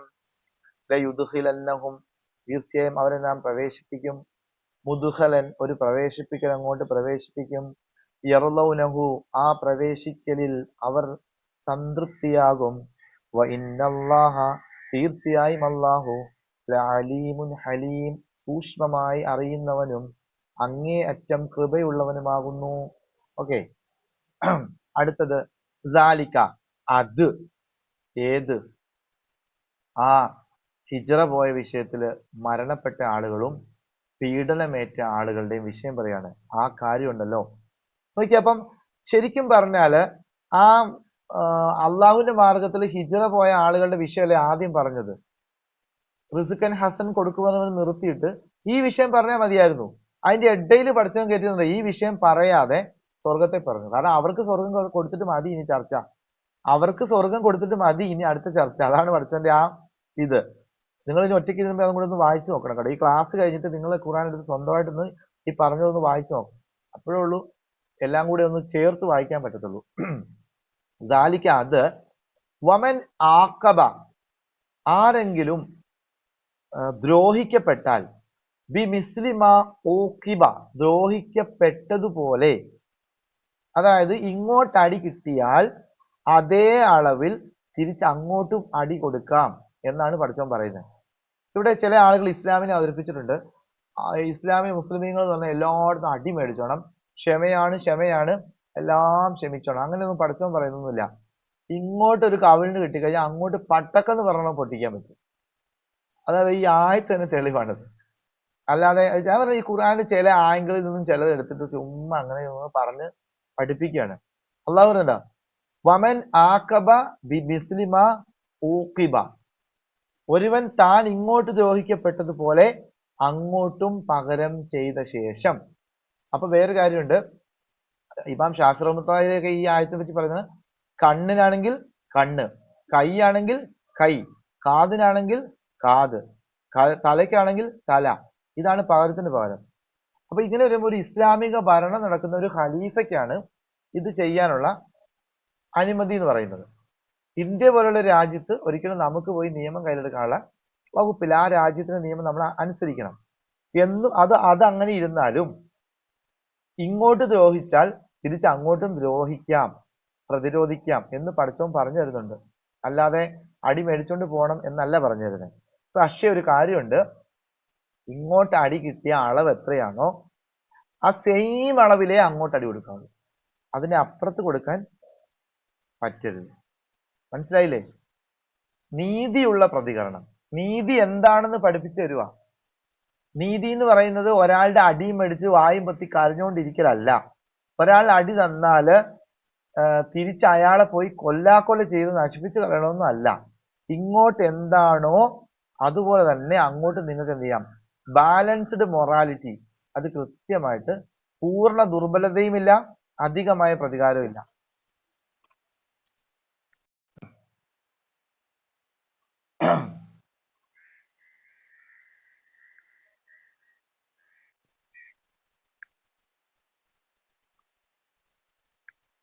സാധാരണ ഒരു മനുഷ്യനാണെങ്കിൽ ഈ അനീതി സംഭവിച്ചു കഴിഞ്ഞാൽ റേഞ്ച് പ്രശ്നമാണല്ലോ.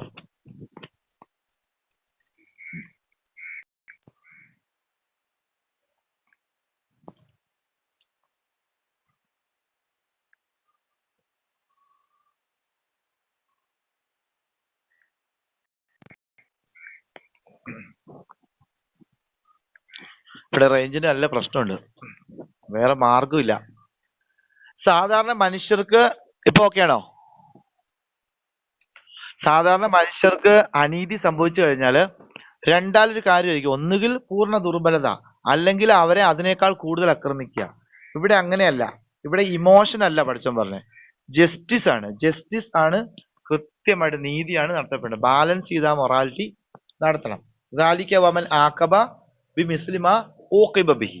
ഇനി പഠിച്ചോൻ പറയാണ് സുമ്മ ബുഗിയ അലൈഹി. അങ്ങനെ അങ്ങോട്ടും ഇങ്ങോട്ടും കൊടുത്ത്, ഇങ്ങോട്ട് കൊടുത്തു അങ്ങോട്ട് കൊടുത്തു, ആ പരിപാടി കഴിഞ്ഞു. സുമ്മ ബുഗിയ, പിന്നീട് ആർക്കെങ്കിലും അതിനുശേഷം ആക്രമിക്കപ്പെട്ടാൽ ലയൻസുറന്നല്ലാഹു, കണ്ടോ, ലയൻസുറന്നഹുല്ലാഹു, അള്ളാഹു തീർച്ചയായും അവനെ സഹായിക്കും. അതായത് ഒരാളെ മറ്റുള്ളവർ അനീതി ചെയ്തു, നമുക്ക് തിരിച്ച് അവരോട് പിടിച്ചു നിൽക്കാനുള്ള കെൽപ്പില്ല. ഇങ്ങനെ വരുമ്പോൾ അവിടെ പ്രപഞ്ച സൃഷ്ടാവ് ഇറങ്ങി വരികയാണ്. എന്നിട്ട് പറയുകയാണ് ലയൻസുറഹുന്നഹുല്ലാഹു, അള്ളാഹു തീർച്ചയായും അവനെ സഹായിക്കും. ഇന്നല്ലാഹ ലഅഫൂൻ ഗഫൂർ, തീർച്ചയായും അള്ളാഹു അഫുവാണ്, ഗഫൂറാണ്. ഇവിടെ ഒരു ചോദ്യം, അള്ളാഹു ഇങ്ങനെ സഹായിക്കുമെങ്കിൽ എന്തുകൊണ്ടാണ് ഇന്ന് ഈ ഫലസ്തീനിലെ ഇത്രയും ആളുകൾ മരണപ്പെട്ടിട്ട്, ഇത്രയും കുഞ്ഞുങ്ങൾ മരണപ്പെട്ടിട്ട് പടച്ചോനെ ഇറങ്ങി വന്ന് ഹെൽപ്പ് ചെയ്യാത്തത്? അള്ളാഹു അങ്ങനെ സഹായിക്കുമോ? നമ്മൾ തിരിച്ച് അള്ളാഹുവിനോട് ചോദിക്കുക, പടച്ചോനെ നീ സഹായിക്കുമോ? അള്ളാഹുവെ അങ്ങനെ നീ സഹായിക്കുമോ? നീ സഹായിക്കും എന്നുള്ളതിന് എന്താണ് തെളിവ്? അപ്പോൾ അതിനുള്ള തെളിവ് ഇനി ഒരു 3-4 ആയത്തിൽ പടച്ചോൻ പറയുന്നുണ്ട്. ഇൻഷാ അല്ലാഹ് നമുക്ക് നാളെ സംസാരിക്കാം. സംസാരിച്ച് തൊണ്ടയിൽ വെള്ളം വറ്റി. കേട്ട നിങ്ങളും പഠിത്തം കുറെ അത്യാവശ്യം എന്താണ്, ഒരു ഖുർആൻ ക്ലാസ്സിൽ നമ്മൾ താങ്ങാവുന്നതിനേക്കാൾ കൂടുതൽ എന്ത് വരുന്നുണ്ട്, ഇൻഫർമേഷൻ തള്ളി തള്ളി വരുന്നുണ്ട് അല്ലേ? ഇഷ്ടം പോലെ വരുന്നില്ലേ? അത് ഓവർ ആകുമ്പോഴും നമ്മൾ ഹാങ് ആയി പോകും സിസ്റ്റം. എനിക്ക് തോന്നുന്നത് നിങ്ങൾക്ക് സമ്മറി എഴുതാൻ പറ്റാത്തത് പോലും ഇൻഫർമേഷൻ ആധിക്യമാണെന്ന് തോന്നുന്നു. വളരെ കുറച്ചാകുമ്പോഴായിരിക്കും നല്ലത്. ഇതുവരെ പറഞ്ഞ കാര്യങ്ങളെ റീതിങ്ക് ചെയ്യുക, നോക്കുക, എഴുതുക. ഇൻഷാ അല്ലാഹ് ബാക്കി എന്തുകൊണ്ടാണ് അള്ളാഹു സഹായിക്കും, എങ്ങനെയാണ് അള്ളാഹുവിന്റെ സഹായം വരാൻ വേണ്ടി പോകുന്നത് എന്നൊക്കെ നമുക്ക് പിന്നെ നോക്കാം. ആ ശനി ഇല്ല, ശനിയാഴ്ച ഉള്ളൂ.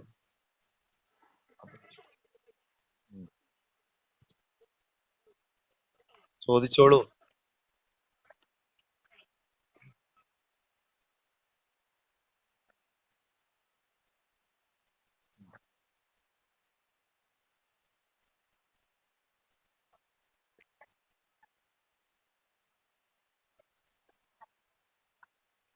ശരിയാ, 100%. നമുക്ക് പഠിച്ചൊരു ഓപ്ഷൻ തന്നെന്ന് മാത്രം വേണമെങ്കിൽ ഉപയോഗിക്കാം. ഇനി ഉപയോഗിക്കാതെ അവർക്ക് വിട്ടുവീഴ്ച ചെയ്തു കൊടുത്താൽ അത് ഏറ്റവും, അതാണ് ഞാൻ നാളെ പറയാൻ വേണ്ടി വെച്ച ആ ആയത്തിന്റെ അവസാനത്തെ അഫൂവൻ ഗഫൂർ, അവിടെ ഒന്ന് പറഞ്ഞോളൂ.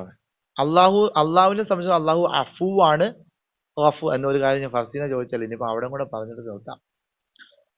ഓരോ ആയത്തും അവസാനിപ്പിക്കുമ്പോൾ ഒരു അസ്മാ സിഫാത്ത് കയറ്റിയിടുന്നുണ്ട് പഠിച്ചവൻ. അത് ചുമ്മാ അള്ളാഹുവിന്റെ ഗോഡൌണിൽ നിന്ന് ഇതിരിക്കട്ടെ, ഇത് ഇവിടെ ഇരിക്കട്ടെ, അങ്ങനെയല്ല. എന്താണോ സാഹചര്യത്തിന് കോണ്ടെക്സ്റ്റിന് ആപ്റ്റ് ആയത് അതാണ് അവിടെ കയറ്റിയിടുന്നത്. മുമ്പ് കണ്ടോ, അലീമും ഹലീമുമാണ് കയറ്റിയിട്ടത് സ്വർഗത്തിൽ. ഇവിടെ ഇടുന്നത് അഫൂവാണ് ഗഫൂറുമാണ്. എന്താണ് അഫൂവും ഗഫൂറും? ഇന്നലെ തറാവിന് ശേഷം ഇവിടെ പള്ളിയിലുള്ളവർക്ക് ഒരുപക്ഷെ കിട്ടി കാണുമായിരിക്കാം. ആ അഫൂ എന്ന് പറഞ്ഞ വാക്ക് നിങ്ങൾ എവിടെയെങ്കിലും കണ്ടിട്ടുണ്ടോ? അഫൂവ്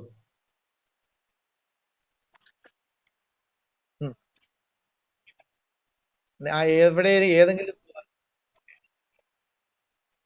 ഞാൻ നിങ്ങളോട് അർത്ഥമല്ല ചോദിച്ചത്. അഫൂ എന്ന് പറഞ്ഞ വാക്ക് നിങ്ങൾ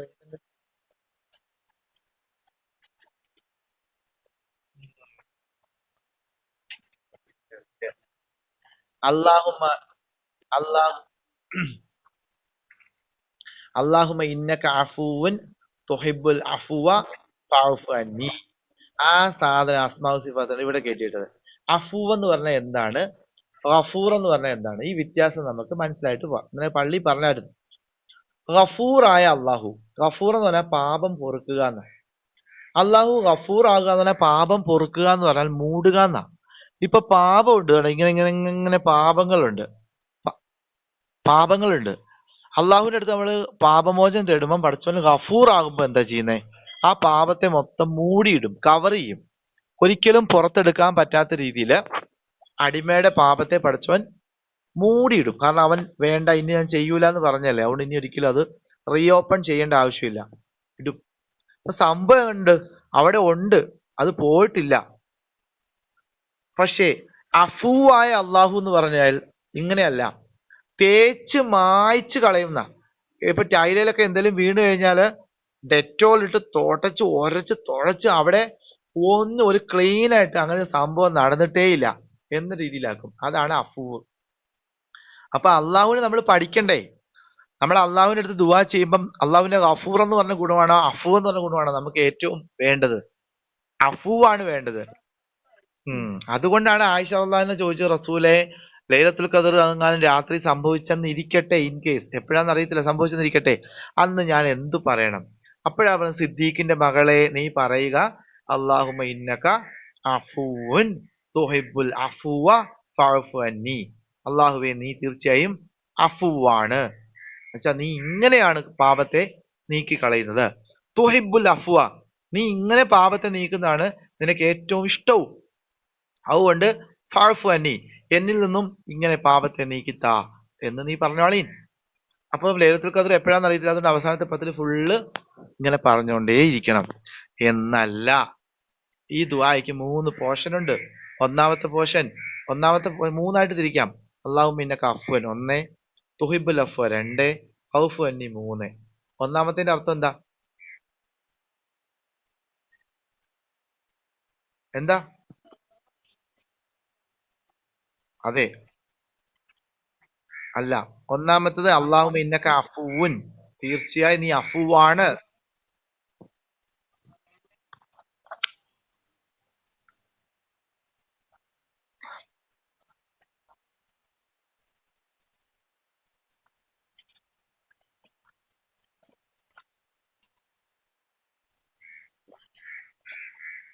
ഞാൻ ആദ്യം ഒരു കാര്യം പറയട്ടെ. ആദ്യം നിങ്ങളൊരു കാര്യം മനസ്സിലാക്കുക. നിങ്ങൾ ഈ മലയാളത്തിൽ എഴുതി വെച്ചിരിക്കുന്ന അർത്ഥം വിട്. മലയാളത്തിൽ വിട്ടുവീഴ്ച, മാപ്പ് എന്നൊക്കെ ഉള്ളൂ. അതൊക്കെ ഒരു ഗഫൂറിനേക്കാൾ താഴെയാ. ഞാൻ കരീബ് എന്നൊക്കെ നമ്മള് ഹബീബിനൊക്കെ അർത്ഥം കൊടുത്തില്ലേ, മലയാളത്തിൽ ഉണ്ടോ? അറബിയിലെ പല അർത്ഥങ്ങളും മലയാളത്തിലേക്ക് ട്രാൻസ്ലേറ്റ് ചെയ്യാൻ പറ്റില്ല. അതിന് ഏറ്റവും പറ്റുന്ന വിട്ടുവീഴ്ച, മാപ്പ് എന്നൊക്കെ എഴുതി വെക്കുന്നത്. അഫു എന്നൊക്കെ, വിട്ടുവീഴ്ച എന്നൊക്കെ പറയുമ്പോൾ ഒരുപാട് താഴെയാണ് അഫു എന്ന് പറയുന്നത്. നമുക്ക് മനസ്സിലാകുന്നില്ലേ? ഒരു സാധനത്തെ നിന്നിൽ സംഭവിച്ചിട്ട് പോലും ഇല്ല, അങ്ങനെ ഒരു അടയാളം പോലും നിന്നിൽ ഞാൻ ബാക്കി വെക്കുന്നില്ല, അതുപോലെ ക്ലിയർ ചെയ്തു കളയുന്നതാണ് അഫു എന്ന് പറഞ്ഞാൽ. അപ്പൊ അങ്ങനെ ആണ് അഫു എന്ന് പറയുന്നത്. ഗഫൂർ എന്ന് പറയുമ്പോൾ അത്രയല്ല. ഗഫൂർ എന്ന് പറയുമ്പോൾ ആ സാധനം പഠിച്ചവൻ പുറത്താലും അവിടെ ഉണ്ട്. നീ ചെയ്ത പാപത്തിന്റെ ഒരു കണ്ടന്റ്, കറകൾ കിടപ്പുണ്ട്, ആരും കാണാതെ എന്ത് ചെയ്തു, ഒരു ചവിട്ടിയിട്ട് മൂടിയിട്ടു. ചവിട്ടിക്കടിയിൽ സാധനം കിടപ്പുണ്ട്. മറ്റേത് അങ്ങനെയല്ല. മറ്റേത് അപ്പൊ രണ്ടും തമ്മിലുള്ള വേരിയേഷൻസ് ആണ് പറയുന്നത്. ഇതിനെ സൂചിപ്പിക്കാൻ മലയാളത്തിൽ എന്തില്ല, വാക്കില്ല. സോ അവിടെ പാപം പൊറുക്കുന്നുവെന്നും വിട്ടുവീഴ്ച ചെയ്യുന്നുവെന്നും നമ്മളെ രേഖപ്പെടുത്തി തന്നു. അങ്ങനെയാണെങ്കിൽ പിന്നെ നിങ്ങൾക്ക് നേരെ പോയി ഹദീസ് കിതാബ് എടുത്തതിന്റെ മലയാളം ട്രാൻസ്ലേഷൻ പഠിച്ചാൽ പോരെ. ഈ നമ്മൾ ഈ തദബ്ബുർ ചെയ്താണ് പഠിക്കുന്നത് ഓരോന്നും. ഇതാണ് ഇതിന്റെ യഥാർത്ഥ അർത്ഥം എന്ന് പറയുന്ന സാധനം. അപ്പം 3 പോർഷൻ ആണ് ഈ ദുആയ്ക്കുള്ളത്. 3 പോർഷൻ. ഒന്ന് അല്ലാഹുമ്മ ഇന്നക അഫൂൻ, അതൊരു സ്റ്റേറ്റ്മെന്റ് ആണ്. അള്ളാഹുവെ നീ എന്താണ്? അഫുവാണ്. അതെ, പഠിച്ചവൻ പറഞ്ഞു ഞാൻ അഫുവാണ്. നിങ്ങൾക്ക് എന്നെ മനസ്സിലായില്ലേ? ഞാൻ അഫുവാണ്. രണ്ടാമത്തെ പോർഷൻ ഇതാണ്, തുഹിബ്ബുൽ അഫ്വ, നിനക്ക് അഫു ഇഷ്ടമാണ്. അപ്പൊ ഈ അഫുവിന് ഇനി മലയാളത്തിൽ നിങ്ങൾ അർത്ഥം വെക്കണ്ട, നിങ്ങൾ അഫു എന്ന് തന്നെ പറഞ്ഞാൽ മതി. വേറെ ആരെങ്കിലും ചോദിച്ചു കഴിഞ്ഞാൽ നിങ്ങൾ പറയുക വിട്ടുവീഴ്ചാന്ന്. ഈ ക്ലാസ്സിൽ പങ്കെടുത്തിട്ടില്ല അവര്. നിങ്ങളെ സംബന്ധിച്ചിടത്തോളം നിങ്ങൾ ഇച്ചിരി കൂടെ ദറജ കൂടിയ ആൾക്കാരാണ്. സോ നിങ്ങൾ അഫു എന്ന് തന്നെ പറഞ്ഞാൽ മതി. കാരണം നിങ്ങൾക്ക് അത് ട്രാൻസ്ലേറ്റ് ചെയ്യണമെങ്കിൽ ഒരുപാട് സമയം എടുക്കും. അതുവരെ നിങ്ങളെ കേട്ട് നിൽക്കാൻ അവർ തയ്യാറല്ല. അതുകൊണ്ട് അവരോട് നിങ്ങൾ എന്ത് പറയുക? വിട്ടുവീഴ്ച ചെയ്യുക. നിങ്ങൾക്ക് കാര്യം മനസ്സിലായി. ഇതാണ് ഇൽമിന്റെ മഹത്വം എന്ന് പറയുന്നത്. ഇൽമു വന്നു കഴിഞ്ഞാൽ നമ്മുടെ മൈൻഡും പെർസ്പെക്റ്റീവും മാറിക്കൊണ്ടേയിരിക്കും. അപ്പൊ തുഹിബുൽ അഫ്വ, നിനക്ക് അഫുവിനെ ഇഷ്ടമാണ്. പഠിച്ചോ, അതെ എനിക്ക് ഇഷ്ടമാണ്. അപ്പൊ മൂന്നാമത്തെ റിക്വസ്റ്റ് ആണ് ഫഅഫു അന്നി, പഠിച്ചോനെ എനിക്ക് അഫുവ് ചെയ്തു തരാവോ? തരാലോ. പൈസാത്ത ആ മൈക്കോഫ് ചെയ്തേ. തരാലോ അങ്ങനെയാണെ താ. അപ്പൊ ഒരു കണ്ടീഷൻ ഉണ്ട്. ഈ ഫഅഫു എനിക്ക് അഫു എനിക്ക് ഇഷ്ടമാണെന്ന് നീ പറഞ്ഞില്ലേ, അള്ളാഹു പറയുന്നത്. അതെ ഇഷ്ടമാണെന്ന് പറഞ്ഞു. അപ്പൊ അത് നിന്നിൽ കാണാൻ ഞാൻ ആഗ്രഹിക്കുന്നില്ലേ? അതെ ആഗ്രഹിക്കുന്നുണ്ട്. അപ്പൊ നിന്നിൽ ഈ അഫു എന്ന് പറയുന്ന സാധനം ഉണ്ടോ? അതെന്താ പഠിച്ചത് അങ്ങനെ പറഞ്ഞെങ്കിൽ മനസ്സിലായില്ല. നീ ഈ മറ്റുള്ള സൃഷ്ടികളോട് നിന്റെ ഈ നിലപാട് ഈ അഫുവാണോ? ആളുകൾ നിന്നോട് ചെയ്ത പിണക്കങ്ങളും ദ്രോഹങ്ങളും എല്ലാം നീ വിട്ടുകൊടുക്കാൻ തയ്യാറാണോ? അതോ വഴി വെച്ച് കല്യാണം വിളിച്ചു എന്ന് പറഞ്ഞ പേര് നീ ഇപ്പോഴും കല്യാണത്തിന് പോകാത്തവനല്ലേ? വിളി ഒത്തില്ല എന്ന് പറഞ്ഞ് നീ അവരുടെ വീട്ടിൽ കയറാത്തവനല്ലേ? സ്വന്തം സഹോദരിയുമായിട്ട് കുടുംബബന്ധം ചേർത്ത് സ്വത്തിന്റെ പേരിൽ നീ വിഷയം ഉണ്ടാക്കി മാറിയിരിക്കുന്നവനല്ലേ? പഠിച്ചവനെ, നീ ഇങ്ങനെയൊന്നും ചോദിക്കുമെന്ന് ഞാൻ ഓർത്തില്ല. അങ്ങനെയൊന്നും എന്നോട് ചോദിക്കരുത്. അപ്പം ചോദിച്ചില്ലേ പിന്നെ നീയല്ലേ ഒന്ന് എന്നോട് ഇത്രയും പറഞ്ഞു, അള്ളാഹുവേ നീ അഫുവാണ്, നിനക്ക് അഫു ഇഷ്ടമാണ് ചോദിച്ചത്. അപ്പം എന്ത് തേങ്ങ നീ ചോദിക്കുന്ന പഠിച്ചൻ ചോദിക്കും. കാരണം ഇവിടെ നിന്റെ ഭാഗത്ത് ഒരുപാട് പ്രശ്നങ്ങൾ കിടക്കുക. ഒരാൾ നമസ്കരിക്കാൻ സഫിൽ നിൽക്കുമ്പോൾ അയാളുടെ അടുത്ത് പോയി നിനക്ക് നിൽക്കാൻ പറ്റുന്നില്ല. എന്താ? അയാളും നീയും തമ്മിൽ പല പ്രശ്നങ്ങളുണ്ട്. നിനക്ക് വിട്ടുവീഴ്ച ചെയ്ത് കൊടുക്കാൻ പറ്റുന്നില്ല, മിണ്ടാൻ പറ്റുന്നില്ല. നിന്റെ ഇലാഹ് നിന്റെ വൈകാരികതയാണ്, നിന്റെ ഇച്ഛയാണ്, റബ്ബല്ല. അപ്പൊ മറ്റുള്ളവരോട് നിനക്ക് എന്തു ആകാം. നീ ഇപ്പോഴും ഈ അതിനൊരു സൈക്കോളജിയും കൂടെ പറഞ്ഞുതരാം. നമ്മുടെ ഈ മുഖം എന്ന് പറയുന്നത്, ഇപ്പൊ ഈ പേന ഇങ്ങനെ സ്ട്രെയിറ്റ് ആയിട്ട് നിൽക്കണമെങ്കിൽ ഇവിടുന്ന് ഒരു വള്ളി കെട്ടി ഇവിടുന്ന് ഒരു വള്ളി കെട്ടി ഇതിങ്ങനെ ഇവിടുന്ന് ഒരു വള്ളി കെട്ടി അത് ഈ കോളത്തിന് സ്ട്രെയിറ്റിൽ നിൽക്കണമെങ്കിൽ എന്ത് ചെയ്യണം? റെസ്പോണ്ട് ചെയ്യും. ഈ പേന ഇങ്ങനെ രണ്ട് സ്ഥലം ഇങ്ങനെ ബാലൻസ് ചെയ്ത് വലിച്ചു പിടിക്കണം. അപ്പോഴാണ് ഈ പേന കൃത്യമായിട്ട് സ്ട്രെയിറ്റ് ആയിട്ട് ഇരിക്കുന്നത്. ഒരു സ്ഥലം ലൂസ് ആക്കി വിട്ടാലോ മറു സൈഡിലോട്ട് ഇങ്ങനെ പോകും, പോലെ ചെരിഞ്ഞു പോകും. നമ്മുടെ ഈ മുഖം എന്ന് പറയുന്ന സ്ഥലം, നമ്മുടെ ഈ മൂക്ക്, ഈ താഴത്തെ ഈ ചുണ്ട്, ഈ രണ്ട് സൈഡിലെ കണ്ണ്, ഈ കവിളിന്റെ ഈ ഷേപ്പ് ഇതെല്ലാം അള്ളാഹു ഈ സൈഡിലെ പേശിയുമായിട്ട് ഇങ്ങനെ ബാലൻസ് ചെയ്ത് വെച്ചിരിക്കുകയാണ്. കൃത്യമായ വലിവിലാണ് അത് നിൽക്കുന്നത്. ഈ മനുഷ്യന് സ്റ്റോക്ക് വരിക എന്ന് പറയുമ്പോൾ ഏതെങ്കിലും ഒരു സൈഡിലെ പിടുത്തം വിടും. അപ്പൊ ഇങ്ങനെ പോകും, കാണാൻ ഒരു ലുക്കും ഉണ്ടാവില്ല. അപ്പം ഇത്രയും ഇങ്ങനെ ചെയ്ത് കുറച്ച് സെറ്റ് ചെയ്ത് വെച്ചിട്ടുണ്ട്. ഇതെല്ലാം ഫ്ലെക്സിബിൾ ആണ്. എന്ന് വെച്ചാല് ഒരു ഫോട്ടോസ്റ്റാറ്റ് എടുക്കുന്ന ഒരു പ്രിന്റർ ആയിട്ട് സങ്കല്പിക്കുക. ഇതിനെ ഒരു പ്രിന്റർ ആയിട്ട് സങ്കല്പിക്കുക. നമുക്ക് ഒരു കാര്യം ചെയ്യാം. ഫോട്ടോസ്റ്റാറ്റ് പ്രിന്ററിനകത്ത് പേപ്പർ ഇങ്ങനെ വെച്ചിട്ടുണ്ട്, സെറ്റ് ചെയ്ത് പേപ്പറുകൾ, പ്ലെയിൻ പേപ്പർ വെച്ചിട്ടുണ്ട്. കമ്പ്യൂട്ടറിൽ എന്ത് ഡേറ്റയാണോ നമ്മൾ കൊടുക്കുന്നത്, എന്താണോ ടൈപ്പ് ചെയ്യുന്നത്, അതായിരിക്കും കൃത്യമായിട്ട് പ്രിന്റ് ആയിട്ട് വരിക. മലയാളത്തിൽ കൊടുത്തു കഴിഞ്ഞാൽ മലയാളം വരും, അറബിയിൽ കൊടുത്താൽ അറബിയിൽ വരും. ഒരു പിക്ചർ എടുത്തിട്ട് PDF അതിന്റെ പ്രിന്റ് കൊടുത്തു കഴിഞ്ഞാൽ പിക്ചർ വരും, അല്ലേ? വരും. അപ്പൊ നമ്മുടെ മുഖം ഇതേപോലെ കൃത്യമായി മസിലിൽ ഇങ്ങനെ ഷെയ്ഡ് ഇങ്ങനെ കറക്റ്റ് ആയിട്ട് വെച്ചിരിക്കുകയാണ്. ഞാൻ ഈ പറയുന്നത് ദുആയിലേക്കാട്ടോ കണക്ട് ചെയ്യുന്നത്. നിങ്ങളത് ശ്രദ്ധിച്ചിരുന്നതിൽ കിട്ടൂല. ഓക്കെ, മാഷാ, ശ്രദ്ധിക്കുന്നുള്ളതിന് അടയാളമാണ് കൈപൊക്കൽ. അപ്പൊ ഇങ്ങനെ കൃത്യമായിട്ട് മുഖം ഇങ്ങനെ നല്ല ഗ്ലാമർ ആയിട്ട് നല്ല ഇങ്ങനെ ജബീത്തയുടെ മുഖം ഇങ്ങനെ അള്ളാഹു ഇങ്ങനെ വെച്ചിരിക്കട്ടോ. ഇഷ്ടമുള്ളതുകൊണ്ടാണ് പേരെടുത്ത് പറഞ്ഞേ, ഒന്നും വിചാരിച്ചേക്കല്ലേ. അപ്പൊ ഇങ്ങനെ വെച്ചിരിക്കുവാണ്. അപ്പൊ നിങ്ങളുടെ ബ്രെയിൻ, തലച്ചോറ് വിചാരിക്കുകയാണ് ഇന്ന ആളോട് ചിരിച്ചേക്കാം. അതായത് കമ്പ്യൂട്ടറിൽ ടൈപ്പ് ചെയ്യാണ് ഒരു പിക്ചർ, PDF ആയിട്ട് സെൻഡ് ആവണ്. പ്രിന്റിംഗ് മെഷീനിലേക്ക് സെൻഡ് ചെയ്യുവാണ്. ചിരിക്കുക എന്ന ഒരു മെസ്സേജ് ബ്രെയിനിൽ നിന്നും ഇവിടുത്തെ മസിലിലേക്ക് വന്നു, പേശികളിലേക്ക് വന്നു. അപ്പൊ ഈ പേശിയുടെ ചിലത് അങ്ങോട്ട് മാറുകയും ചിലത് ഇങ്ങോട്ട് മാറുകയും ചെയ്യുമ്പോൾ നേരെ ഇരിക്കുന്ന മുഖം കണ്ടോ ചിരിക്കാൻ തുടങ്ങി. അപ്പൊ ഇത് അങ്ങോട്ട് വരികണം, ഇത് ഇങ്ങോട്ട് വരികണം.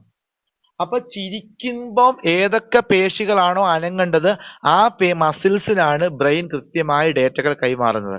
ഇവിടെ ഒരുപാട് മസിലുകൾ ഉണ്ട്. ചിരിക്കാൻ വേണ്ട മസിലിന് മാത്രമാണ് ബ്രെയിൻ ഡേറ്റ കൈമാറിയത്. അപ്പൊ എന്ത് ചെയ്തു? ചിരിച്ചു.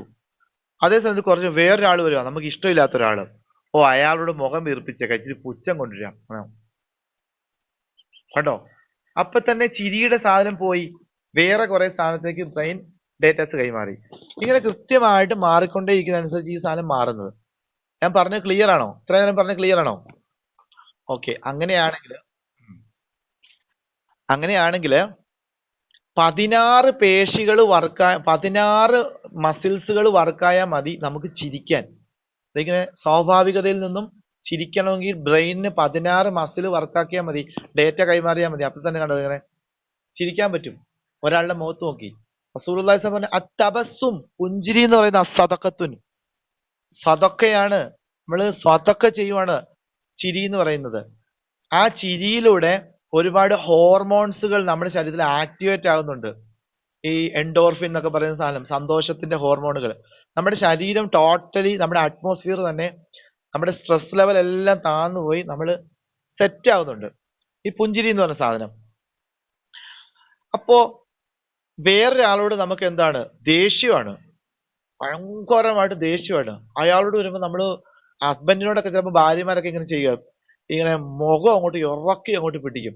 മുഖം ഇറക്കി പിടിച്ച് മുഖത്തിന്റെ ആ എക്സ്പ്രഷൻസ് വേറെ രൂപത്തിൽ കൊണ്ടുവരാൻ 160 മസിൽസിന് പണിയുണ്ടെന്നാ സൈക്കോളജി പറയുന്നത്.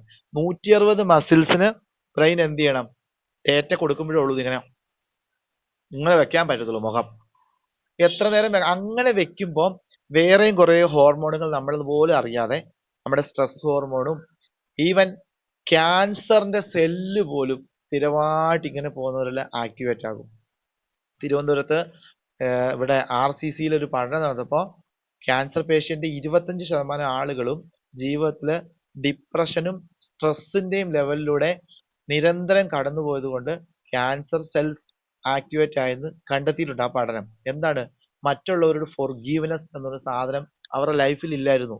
എപ്പോഴും അവരെ ഇറക്കിപ്പിടിച്ച മുഖവും ചിരിക്കാത്ത മുഖവും ആളുകളോട് വിട്ടുവീഴ്ചയില്ലായ്മയും, അവരുടെ മുഖം, ഇത് കുറെ നാൾ ഇങ്ങനെ ആകുമ്പോൾ നമ്മുടെ മുഖത്തിന്റെ ഷേപ്പ് തന്നെ റബ്ബർ ബാൻഡ് സ്ഥിരമായിട്ട് വലിച്ച റബ്ബർ ബാൻഡ് ലാസ്റ്റ് അങ്ങനെ ആകുന്ന പോലെ അവരുടെ മുഖം, പിന്നെ അവരുടെ ഉള്ളു ക്ലീൻ ആണല്ലോ, അവരുടെ മുഖം കണ്ടാൽ നമുക്ക് ഒരു ലുക്കും തോന്നില്ല, അങ്ങനെയായി മാറും. അപ്പൊ നമ്മൾ തന്നെ ഒരു രോഗിയായി മാറും. നമ്മളെ ആരും സ്നേഹിക്കൂല. നമ്മളെ TA സൈക്കോളജിയുടെ ക്ലാസ്സിൽ പങ്കെടുത്തിരുന്ന് കൈവയ്ക്കുകയെ.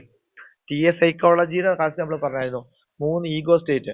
അതിനകത്ത് ഈ ചൈൽഡ് ഈഗോ സ്റ്റേറ്റ് എന്ന് പറയുന്നതാണ് ഇപ്പൊ പറഞ്ഞ ഈ ചിരിക്കുക എന്ന് പറഞ്ഞത്. ഇപ്പൊ ആ ചൈൽഡിൽ നിന്ന് മാറി എപ്പോഴും നമ്മൾ അഡൾട്ടിലോ പേരന്റിലോ തന്നെ നമ്മൾ നിൽക്കും. അപ്പൊ നമ്മളെ ആരും സ്നേഹിക്കൂല, നമ്മളെ ആരും കമ്പനി അടിക്കൂല. നമ്മുടെ അടുത്ത് ഭർത്താവാണെങ്കിലും ഭാര്യയാണെങ്കിലും ഈ ദേഷ്യമായിരിക്കും. എത്രയും പെട്ടെന്ന് അവിടെ നിന്ന് വിട്ടു പോകാനേ പോകത്തുള്ളൂ, ഒരു നേരം പോക്കും കാണൂല.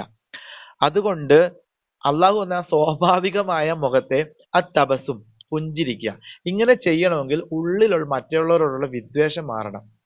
എന്നുവെച്ചാൽ അഫുവ് എന്ന അള്ളാഹുവിന്റെ ഗുണം 1000-ൽ 1 ഞാൻ പ്രകടിപ്പിക്കണം. അതാണ് തുഹിബുൽ അഫ്വ എന്ന് പറഞ്ഞത്. അഫുവിനെ നീ ഇഷ്ടപ്പെടുന്നല്ലോ എന്ന് പറഞ്ഞപ്പോ എന്താ വെച്ചാൽ നമ്മള് ചെയ്യുന്ന പോലെ തന്നെ വേറൊരാൾ ചെയ്യുവാണെങ്കിൽ നമുക്ക് ഇഷ്ടം വരില്ലേ? ഇത് കൊള്ളാലോ, ഇത് ഞാൻ ചെയ്താണല്ലോ, അല്ലെ ഞാൻ പറയുന്ന പോലെ എന്നെ പറയുന്നുണ്ടോ? അപ്പൊ അല്ല, അള്ളാഹുവിന്റെ ഗുണം ഒരാൾ പ്രകടിപ്പിച്ചാൽ അത് റബ്ബിന് ഇഷ്ടമല്ലേ? റബ്ബിന് ഭയങ്കര ഇഷ്ടമാ. അപ്പൊ പഠിച്ചോൻ ഈ ദുആ പറയും, നീ ഒന്ന് പ്രകടിപ്പിക്ക്, നീ കുറച്ചെങ്കിൽ വിട്ടുവീഴ്ച ചെയ്ത് കൊടു, അല്ല ഞാൻ നിനക്ക് എന്ത് ചെയ്യാം? അഫു ആകാം. അഫുവ എന്ന വാക്കിൽ നിന്ന് മാത്രമാണ് നമുക്ക് ഇത്രയും സംസാരിക്കാൻ വേണ്ടി പോയത്. ഈ ആയത്ത് അവസാനിപ്പിക്കുമ്പം ഈ ആയത്തിന്റെ തുടക്കം ഇതാണ്, ഇങ്ങോട്ടടിച്ച തിരിച്ച് അങ്ങോട്ട് കൊടുത്തോ, നീ അടി കൊണ്ടോണ്ട് നിൽക്കണ്ട, അടി കൊടുക്കുമ്പോൾ കൂടുതൽ അടിക്കരുത്, നീ മേടിച്ചോണ്ട് വരണ്ട, അത് ബാലൻസ് ചെയ്ത് നിർത്തണം. എന്നാലും ഞാൻ ആയത്ത് അവസാനിപ്പിക്കുന്നത് ഇങ്ങനെയാണ്, ഇന്നല്ലാഹല അഫൂവൻ ഗഫൂർ. ഗഫൂറിന്റെ അർത്ഥം ഇനി പറയണ്ടല്ലോ, അറിയാമല്ലോ, അഫൂവാണ് ഗഫൂറുമാണ്. അപ്പൊ നീ വിട്ടുവീഴ്ച ചെയ്യുന്നത് തന്നെയാണ് ബെറ്റർ. ഫർസീന ഓക്കെയാണ് ഇപ്പം? അപ്പൊ ഇത്രയും നേരം ഖുറാന്റെ ടൈമിൽ സ്പെൻഡ് ചെയ്ത അള്ളാഹു നമ്മളെ സ്വീകരിക്കുമാറാവട്ടെ.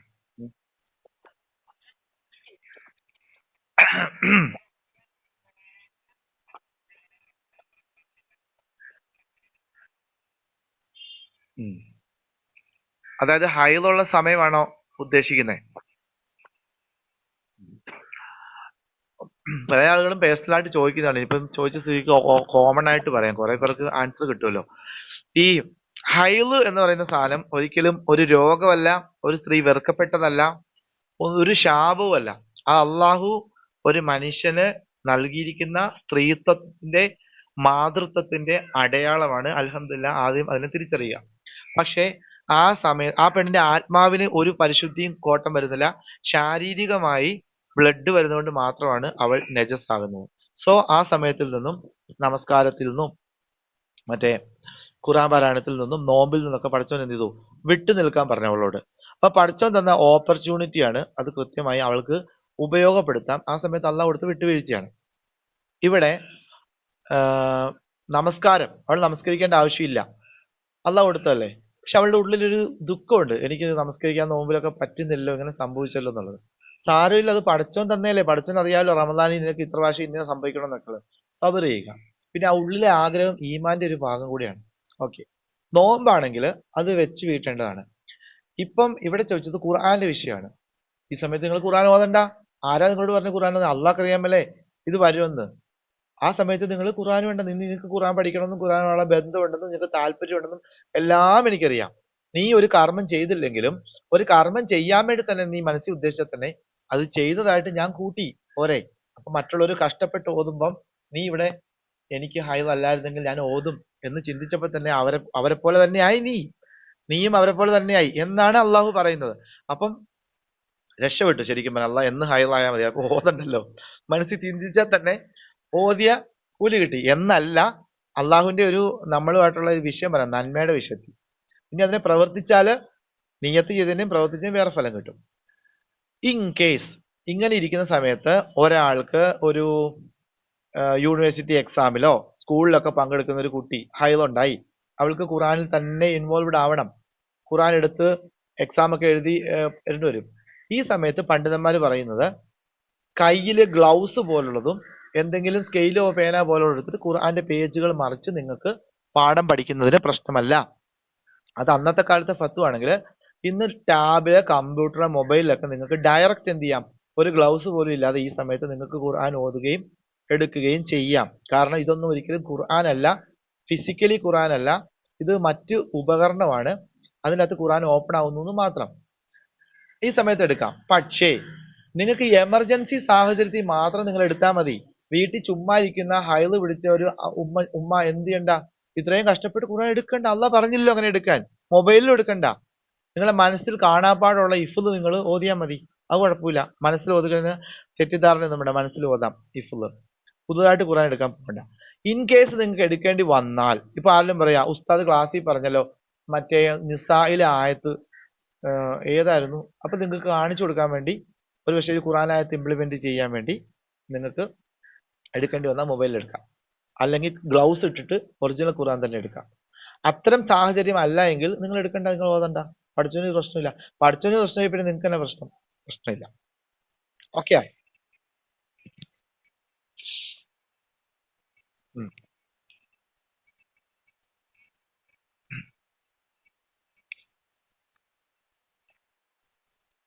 ആ മൈൻഡിൽ എന്താണോ ഉള്ളത് അത് തന്നെ ദിക്ർ തന്നെ ഇരിക്കാം.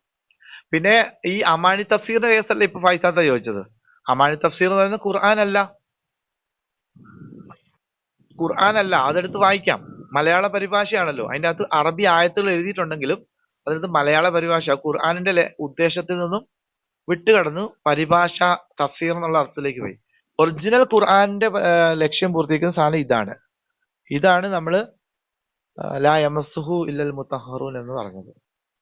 പിന്നെ ഫർസീന ചോദിച്ചിട്ട് ഒരു കാര്യം കൂടി ചോദിക്കാം. നമുക്ക് ആ സമയത്ത് അവസാനത്തെ പത്തിലാണ് ഇങ്ങനെ ഹൈദ് സംഭവിക്കുന്നെങ്കിൽ, ലൈലത്തുൽ ഖദ്ർ വന്നെങ്കിൽ, നമ്മള് ഹൈദ് അല്ലായിരുന്നെങ്കിൽ ഇതൊക്കെ ചെയ്യുമായിരുന്നോ?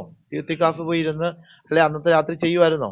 അങ്ങനെയാണെങ്കിൽ ഇത് ചെയ്തതായിട്ട് കൂട്ടും, അവർക്ക് ഫ്രീ ആയിട്ട് ലൈലത്തുൽ ഖദ്ർ കിട്ടും. പോരെ, ഉറങ്ങുകയും ചെയ്യാം, ലൈലത്തുൽ ഖദ്ർ കിട്ടുകയും ചെയ്യും. പക്ഷെ ആണുങ്ങൾക്കില്ല ഇത്രയും വലിയ സെറ്റപ്പ്, പെണ്ണുങ്ങൾക്ക് മാത്രമേ ഉള്ളൂ.